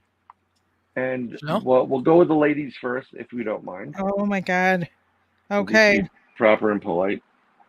So sun, streaky sky, like almost like the clouds, but not like full formation. The colors red and orange, like a mesa or mountains. I don't want to say Arizona, but kind of like that desert feel. Some sort of rock formation, maybe water or a stream. Some sort of wildlife, coyote, something Native American. Okay. Yeah, that's all you had, Michelle? Yeah, that's all I had. Wow. Okay. All right. I wrote mine in this order. This is weird. Sure. Joe Biden, a soldier, trees, car, and then I wrote tire and retire. No, it's just what showed up. That's very interesting. You've been watching the news lately, haven't you? No, I try to run away from it, actually. Yeah, no, I actually, you're talking about streaming. We use Roku. I put everything on a Roku, and I don't even bother watching. The only thing I watch is hockey or Moonshiners episodes. But love that Billy show. Bob. Billy Bob. Mr. Wayne, just to let you know, this is your student Layla. Hey, Layla, how are you? One of my former students from last year. That's awesome. That's awesome. And we also got the mullen flower rod. This is really good. We're going to do the reveal now, and I'm going to tell you right off the bat, Wayne, I don't know where you are, but the missus is totally on point. Good God. Of course she is. Shit. Man. So there's a lot of red in here, which is There's a lot of red and orange. and then there's you get the mountains. the rock formation. You do get the streaky sky for the most part. You said water that was there. You were pretty spot on, which is a very, very interesting. Now, here's the thing: just because you're off a bit, Wayne, doesn't mean that you may be seeing something down the line. Joe Biden might be in one of those little houses. I don't know, or he may be retiring to. There you go. Pico Europea, Pena de Bano, Spain. Wow. Right. Wait a minute. This is for Michelle. Hey, he brought the soundtrack back. Good one. So we're gonna pick another one, and I'm gonna pick another one. It's in this magazine, and we'll do it one more time. Then maybe we'll go to a card again to make life easy for everybody. Okay. We seek the knowledge death will bring. Well, very interesting. We're getting into poetry now. So let's start. I am looking at the image, and we can start it right now. And we'll do it for 1 minute. Now, I just want to tell everybody at home, you can do this. You can do this with friends and family. And you can say, hey, we're bored. Let's do something. Everybody puts a picture in an envelope. And people just write a number on the envelope or whatever you want to write on it. And people start trying to guess it. And it keeps your brain working without going to mush. You can try this with your kids. And it's better to really try to focus and take like 5 minutes to meditate before going in and try to actually see the object, because then you get centered. As Wayne was talking about with the martial arts, you want to kind of get into that chi zone, the zone where you're opening up, and making life better. So we have about 30 seconds left. I can honestly say this one I'm not getting a whole lot from. That's very interesting. I did this purposely when I saw it. I'm trying to give Wayne a little shot at it. 15 seconds to go. I don't know. This one. It's perplexing, isn't it? Yeah. This one I can honestly say I pulled 2 things. 7, 6, 5, 4, 3, 2, 1. Okay. Ladies first. All right. I got 2 things, like greens or shades of green and just a peacefulness. And that's all I could pull. That was all you pulled. Okay. That's what you get. That's what you get. You get what you get and you don't get upset, right? Yep. Wayne, yourself. Okay, well, before that, it looks like Straw Dog said wall, window, flower pot. Okay. Wall, window, flower pot. Okay. Yep. And I came up with train, as in like a train, a bridge, and then cycle, and then water. And then I had the image of like the recycling symbol. Oh, like the arrows, the 3 arrows that are, pointing at it, That's actually very interesting. And that's all I could. Okay. So you're getting better. I picked this one because you mentioned someone's name, spineless jellyfish, as the president. So this is the graphic right here. I don't see the greens, but I see the peacefulness. Oh, let me tell you, there's greens in this, and unfortunately, it's not really showing because of the camera.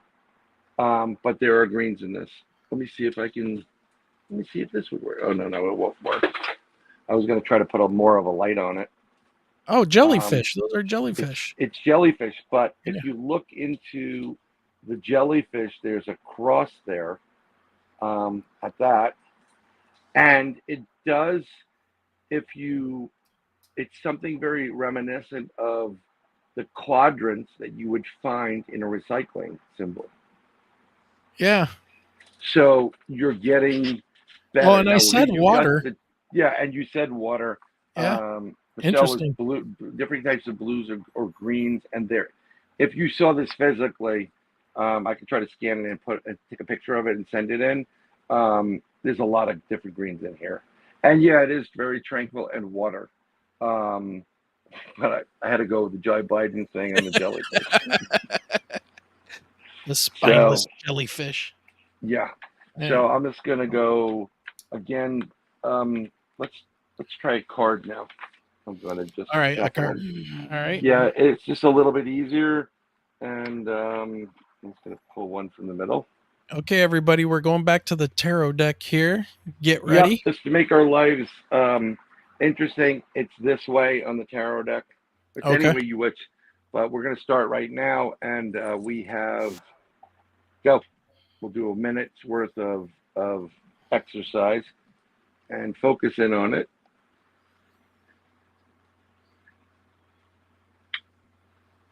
Feel free to hum at home.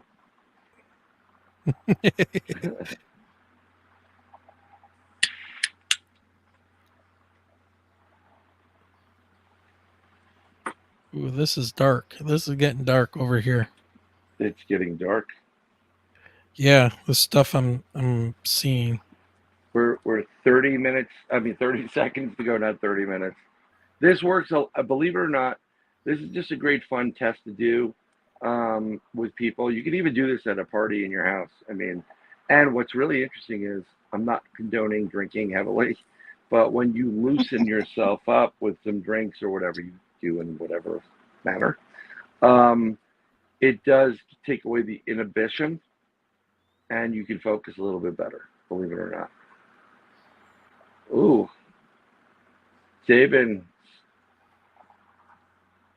very interesting. I'm seeing some of these answers. We're about 15 seconds away from the reveal. And it's, whatever comes to you, concrete, wood, metal, words, letters, whatever it is. 10, 9, 8, 7, 6, 5, 4, 3, 2, 1. And we're going to go in there. So we have weird. Billy Bob has a couple of extraterrestrial heads. Tabin, if I'm pronouncing that right, is sun or star. Jaffa's comedy. Josephus, sorry. Yeah. Time. Time. Crosswords, sword, dress, blue. That's interesting. Yeah. So we'll go back now to Michelle, and what did you get out of this? All right, something about an eye, like an all-seeing eye, not necessarily the eye of Ra or Horus, but something along that line, a face. Dude. See, some sort of face. An animal could be a bird or feline, and the infinity symbol is in my head. Ooh, very interesting. Wow. I drew the infinity symbol.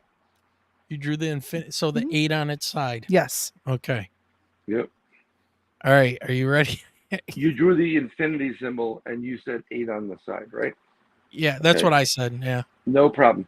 And now, Wayne, what did you get there? All right. I wrote down a man in a hood, death, a reaper, grass, God, cauldron, like a huge cauldron or like pot, and witch. I said it was weird. This is you're actually getting better, Wayne. No, I'm I not. don't I'm want not. to be better I don't now. mean to. I don't mean to sound like really like like you're doing much better, sir. I'm gonna try to put this on, see if I can get a bright light. Of course, I bought one of these lights that may not want to work. So let's see if this is. No, that's not going to do it. So here is the image, and I'm going to move it up to you. Whoa. And then Now, what was, I'm just going to move a little bit closer. There is someone that looks like a hooded figure or a figure in the middle. yeah. If you look at God. the center of that, it looks like an eye or an all-seeing eye, even with the iris right there. Okay. Dude. It's the Eye of Sauron. Now, what was interesting is you said the affinity symbol. Okay. And Even you said, and Wayne, you said like an 8 on its side. This is very important because numbers are important here. 7 plus 1 is 8. You got it. 17. 1 plus 7 is 8. Together as a team, you're getting things. Michelle's off the chart. Michelle She is. is. Yeah, and She's it been was told this interesting. by people before too. Yeah, this something is about ridiculous. energy, and like once I retire, I'm going to start playing with the tarot cards. Right now, there. If you look at this for a certain degree, I'm trying to get it without the light. There are certain portions of it looks like it could be a sword. By the way, so when you get to the blue crossroads, yes. Now, what was interesting is Tabin said sun or star, and that does look like a star or a sun. It's like a combination of both. Right. It makes me think of that song. He's got the whole world in his hands, except it's the sun.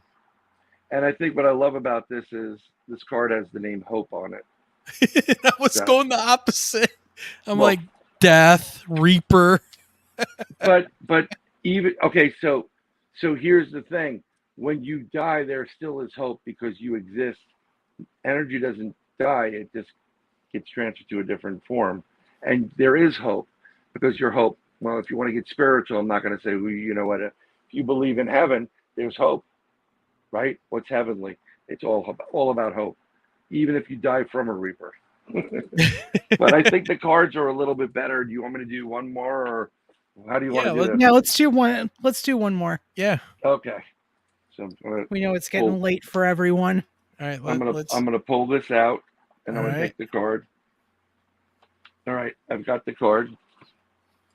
This is it, and let's take 1 minute from now and start focusing. Focus in on it. Think about material, think about colors, think about numbers and letters and tastes and whatever you're getting from it. Any type of symbol. I don't think in colors because I don't see colors.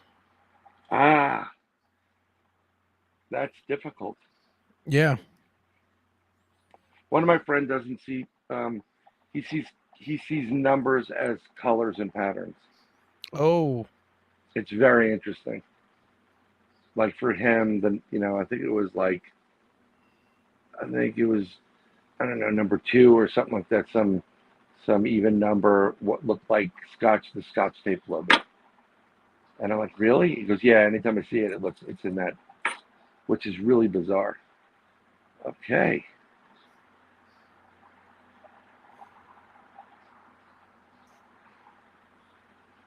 Okay, we got about 30 seconds left.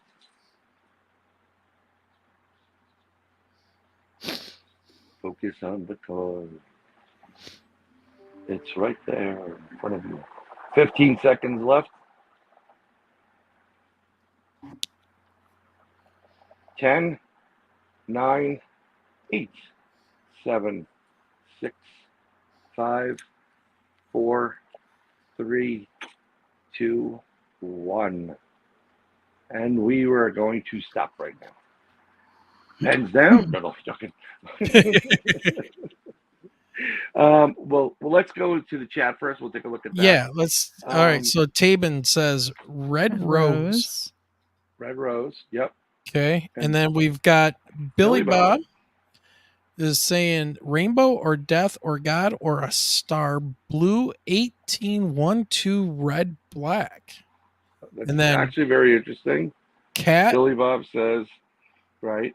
A cat and A rose. Cat and Also, rose. yep. And then Josephus Comedy says Sophia, Path, Truth. And then Blue Crossroads is The Who, Red, Something Flying, and the number 3. Okay, so we're all interesting. right. So okay, now let's go to the lady first, Michelle. Okay. All right, Michelle. Something in a triangular shape. Trees, leaves, or stems, the color yellow. Okay. A thorn or something that can prick. The words Okay. virtue or heal. And something like an embracement or a feeling of love.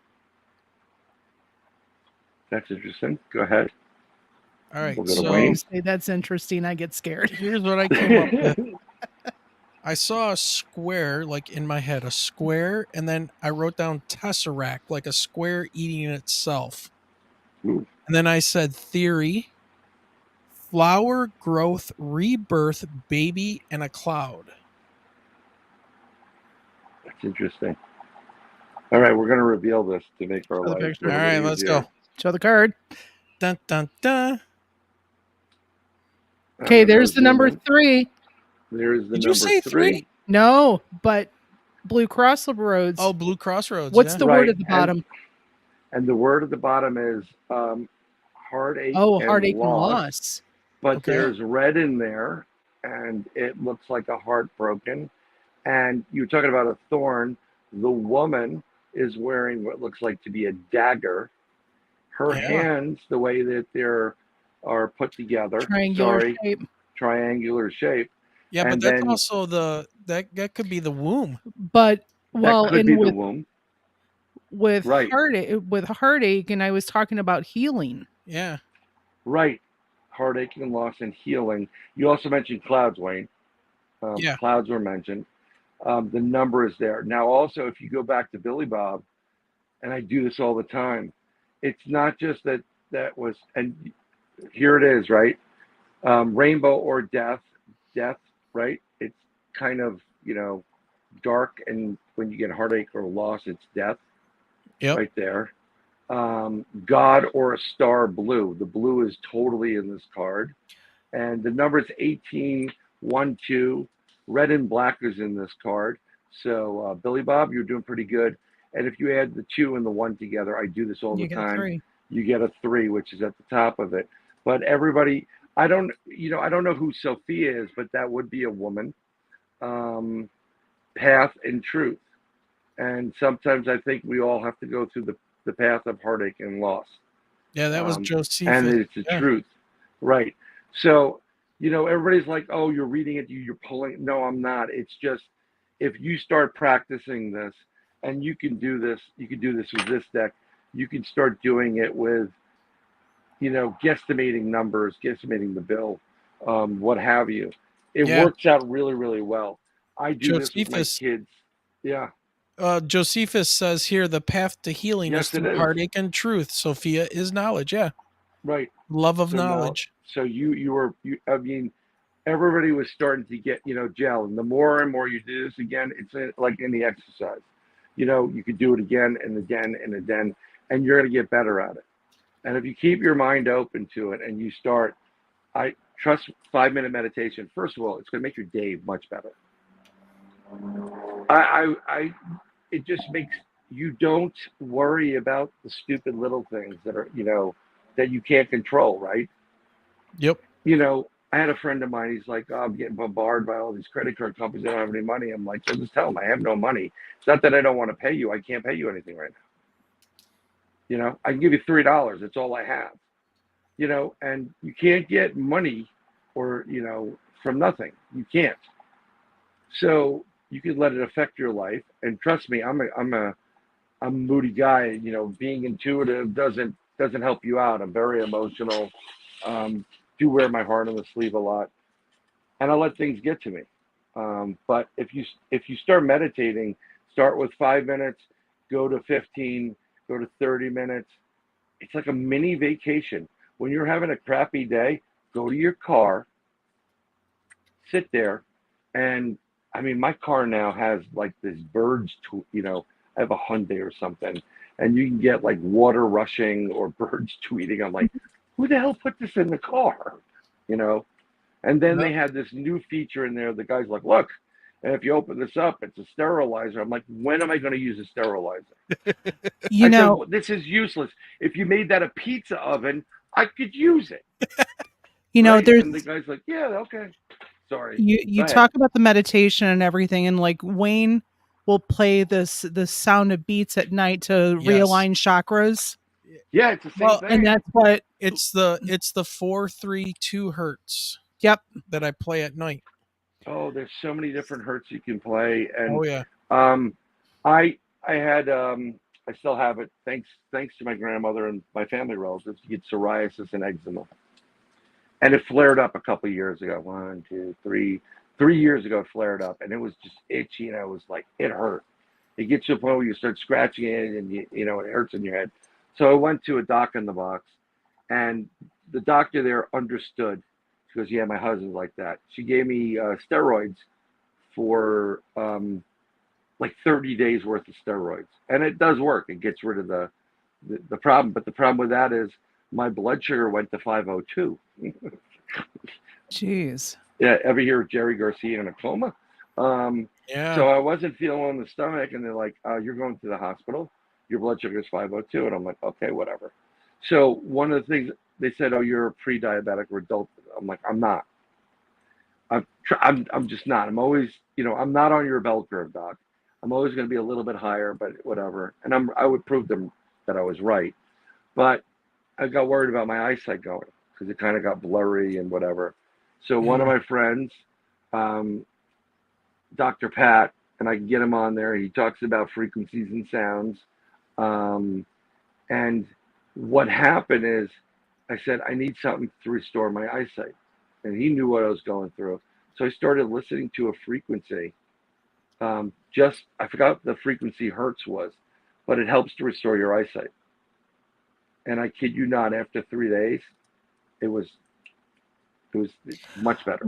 Well, it's funny because they're proposing bringing like an advisory period back to the middle school that I work at as a pilot. And one of the things, it would be 20 minutes every morning. And on Wednesdays, specifically, it would be called Wellness Wednesday. And we were talking specifically about doing meditation with the 6th, 7th, and 8th grade to kind of mellow them out, get them off their... get them off their phones, middle of the week, kind of get over that hump. But I know that I've also done it during my creative writing class. Oh, it's great for bringing it. See, this is why when when Wayne, you're talking about the martial arts, this is why they use it. It brings out everything falls apart that's meaningless. Yep. And it brings out your ability to think. People start panicking like, oh my God, the paper's due. I was one of those guys waited till the last damn night, cursing, pissed back. And I found out the secret. I told it to my daughter who was doing the same thing. I said, the secret is if you get your project on a Monday and you got 2 weeks, finish it by Tuesday, Wednesday. That means that you have all that extra time to like take a couple days off, hang out, do whatever, TikTok yourself, and then go back and read it. And you're going to see all the mistakes you made, but you still have time to correct it. Meditation is good, but you get into there are some people that just want like, oh, what's this religious thing? Yeah. Meditation takes place in religious settings, martial arts settings, everywhere. You have to understand something. When you go to a church or a temple or whatever, or a mosque, I don't know, whatever you worship, there is a meditate. When you're praying, that's meditating. Mm-hmm. You're focusing on one source, God, whatever you want to call him or her. I think God's a male because if God was a woman, we'd all be dressed better. But that's a totally different subject. Well played, sir. Well played. Thank you. But that's what meditation is. And when you start to meditate, and I don't want to get into the teachings of whatever, because I wasn't born into one faith, but I'm an ordained minister and I take in bits and pieces from others. part of that message is by meditating and you're focusing, just give yourself, it relaxes you, your blood pressure goes down, your stress goes down. And then when you get out of it, you're like, I feel a lot better. Breathe before that person in front of you that's driving like an idiot. Just like, okay, breathe in, out, breathe. Like, you know what?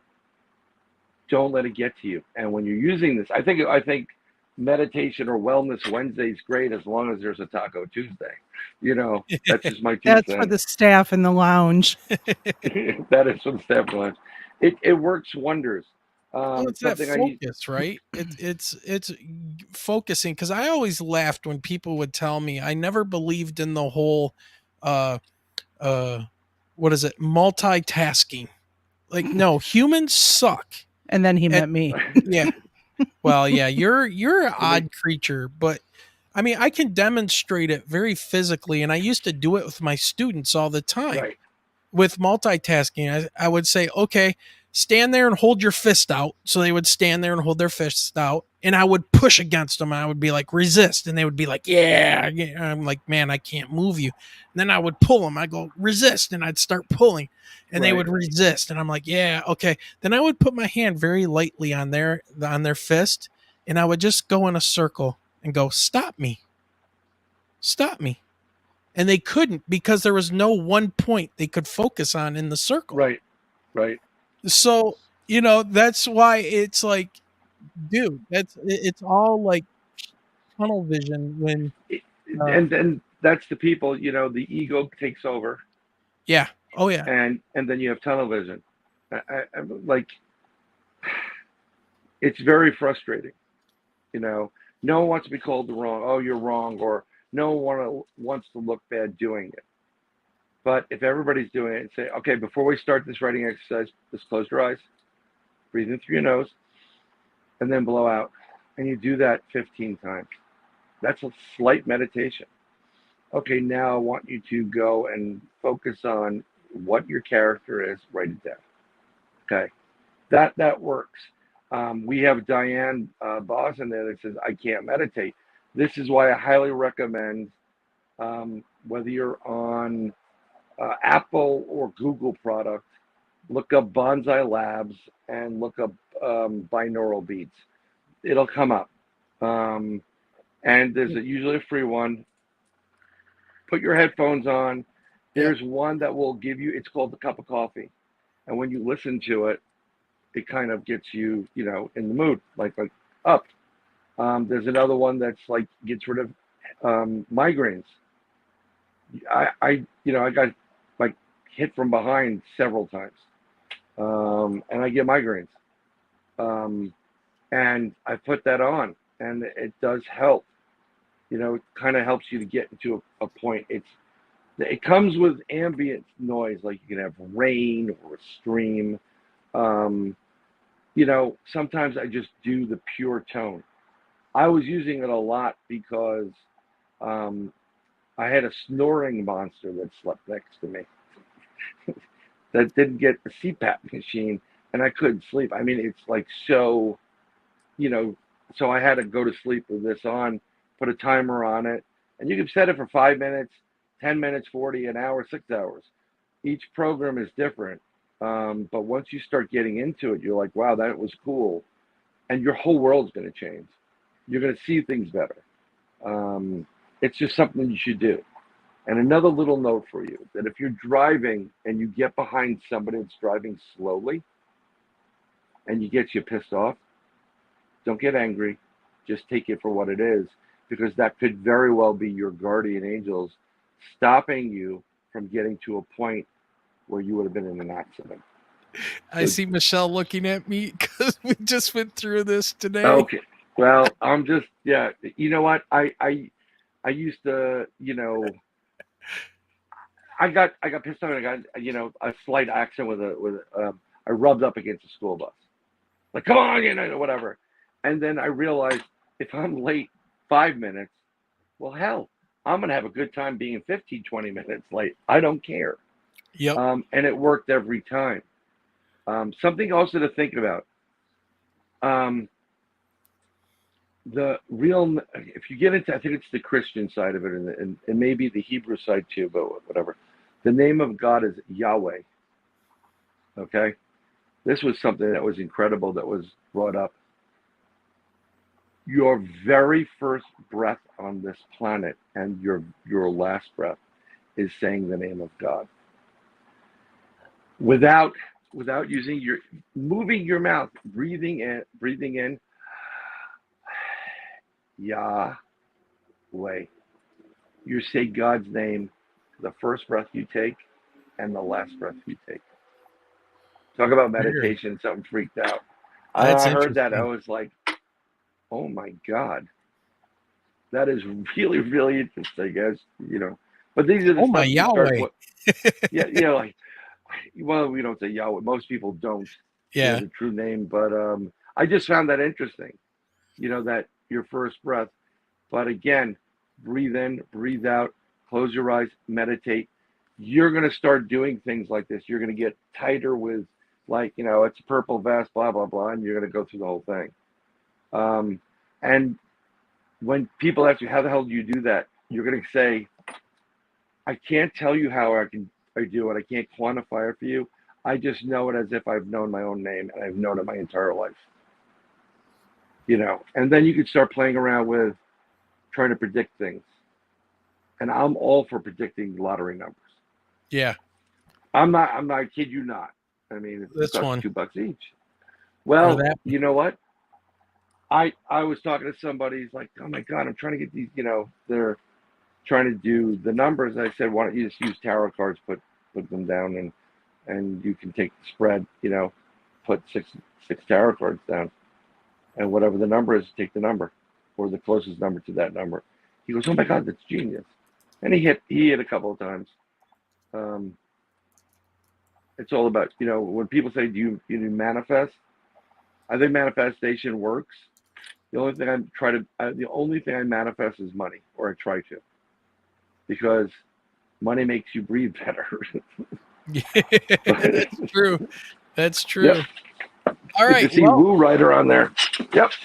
Yeah. So, welcome, Woo Rider. You Yes, were sir. late, so but no problem, man. Just go back and watch it from the beginning. Yep. It's very interesting. Yeah, I thank you again, Michelle, absolutely, and for having me on. I yes, thank your entire Bryan. audience, Billy Bob Thornton. That's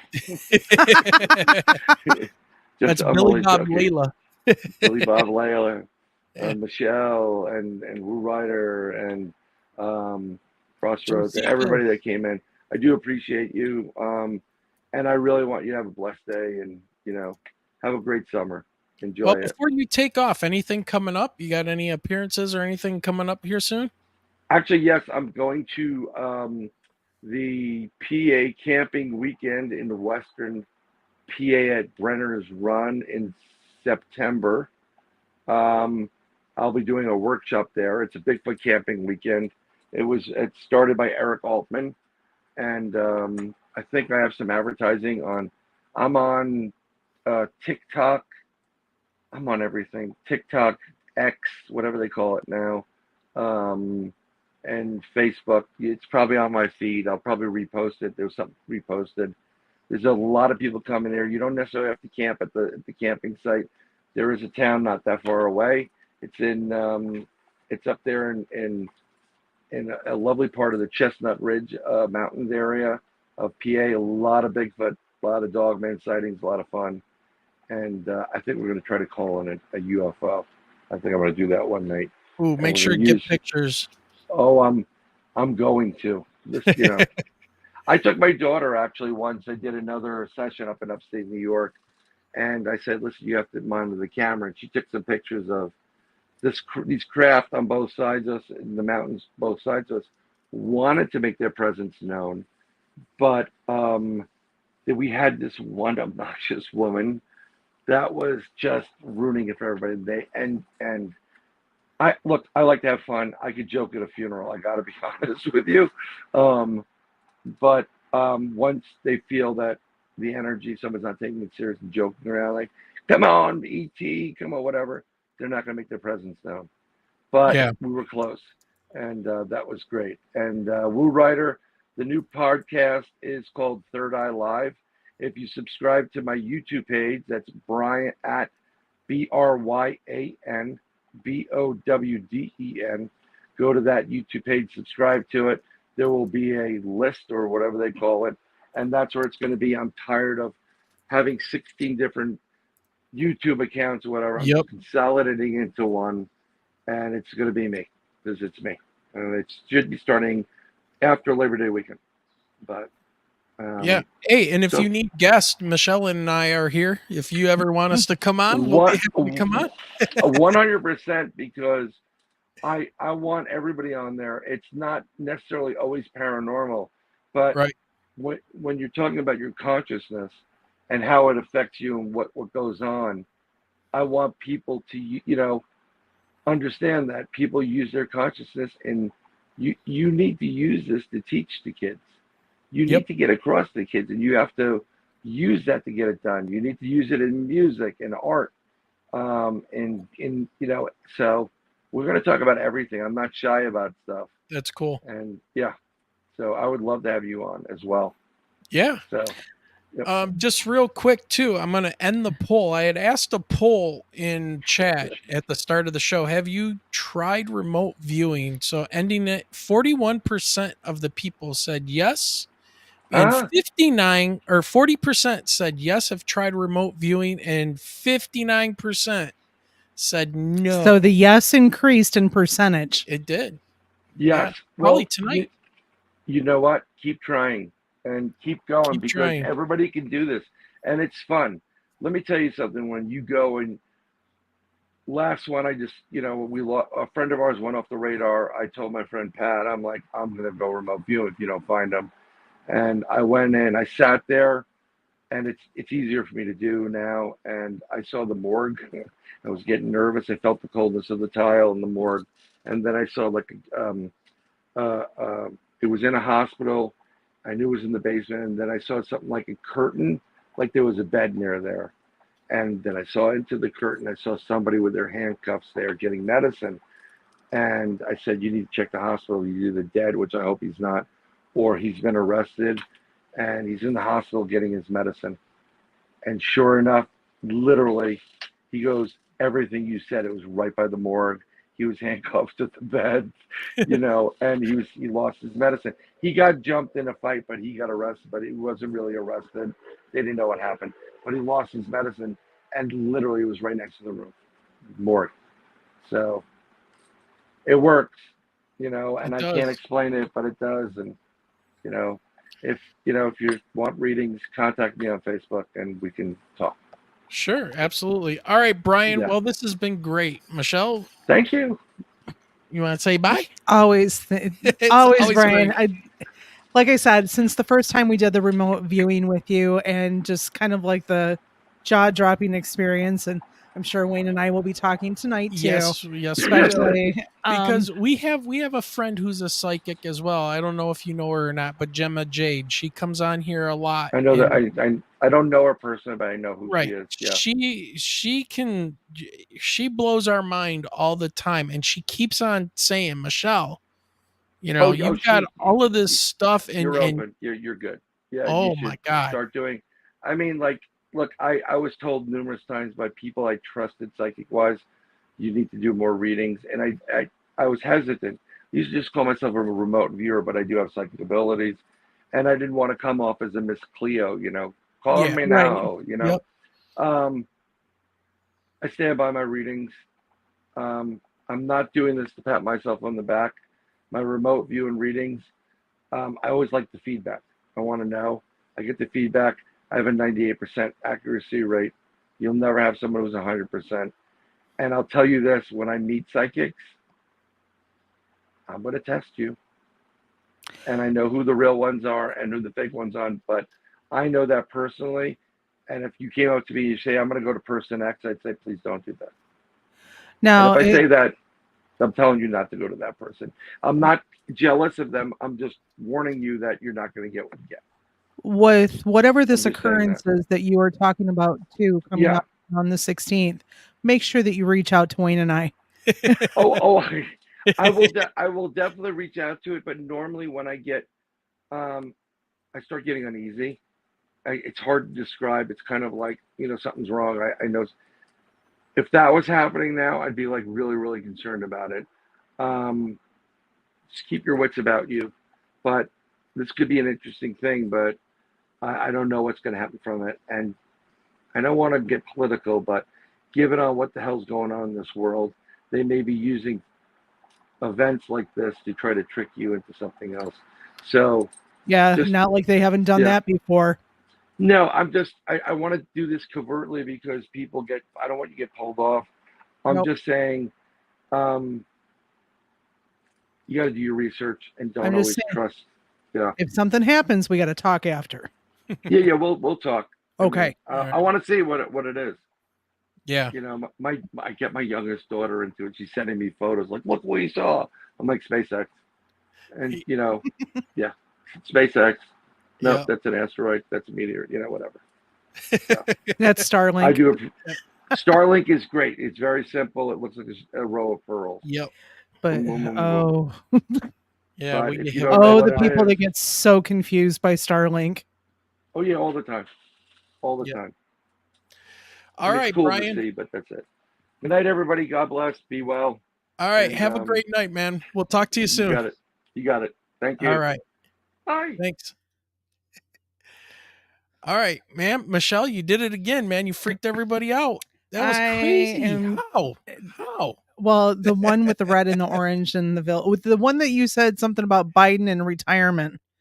Yeah. So yeah, that one was creepy once I saw it because it pretty much pegged everything. Yeah. Yeah. I just needed to say the word like village and then it just would have like blown everything out of the water. Yeah. All right. Well, one more time, we want to thank Diane for her $5 super chat. Thank you very much, Diane. That is much appreciated. We appreciate everyone coming out tonight on a Wednesday. Billy Bob, a.k.a. Layla, the student. We had Woo Rider show up a little bit late, so thanks for showing up. And let's see, just a real quick goodbye to Blue Crossroads and Josephus Comedy. That's a new name that we haven't seen here before, so welcome. And the talk about, putting things out into the ether, it's like sometimes we say don't say that too loud and have it go out into the universe. Yeah. Maybe that's something else we can talk to Bryan about at some point. There's the idea of topaz and I don't know, I don't want to say accidentally manifesting things and bad stuff that happens, but I've said stuff before and then it happens, within a day or two, some sort of crap's going down that's similar to what I said. Yep. So, and by the way, let's see. Don't forget. Hold on. This coming Sunday, we also. Yeah. So just real quick, if you want to find Bryan, that'll be youtube.com/@Bryan, BRYAN Bowden, BOWDEN, all one word. So make sure you go over to his YouTube channel and sign up. And yes, this Sunday we do have a show, 8:00 in the evening with Nathaniel Gillis. So with that being said, Michelle. Have a great night, everyone. All right, everybody, have a great night. And remember, keep those eyes to that sky.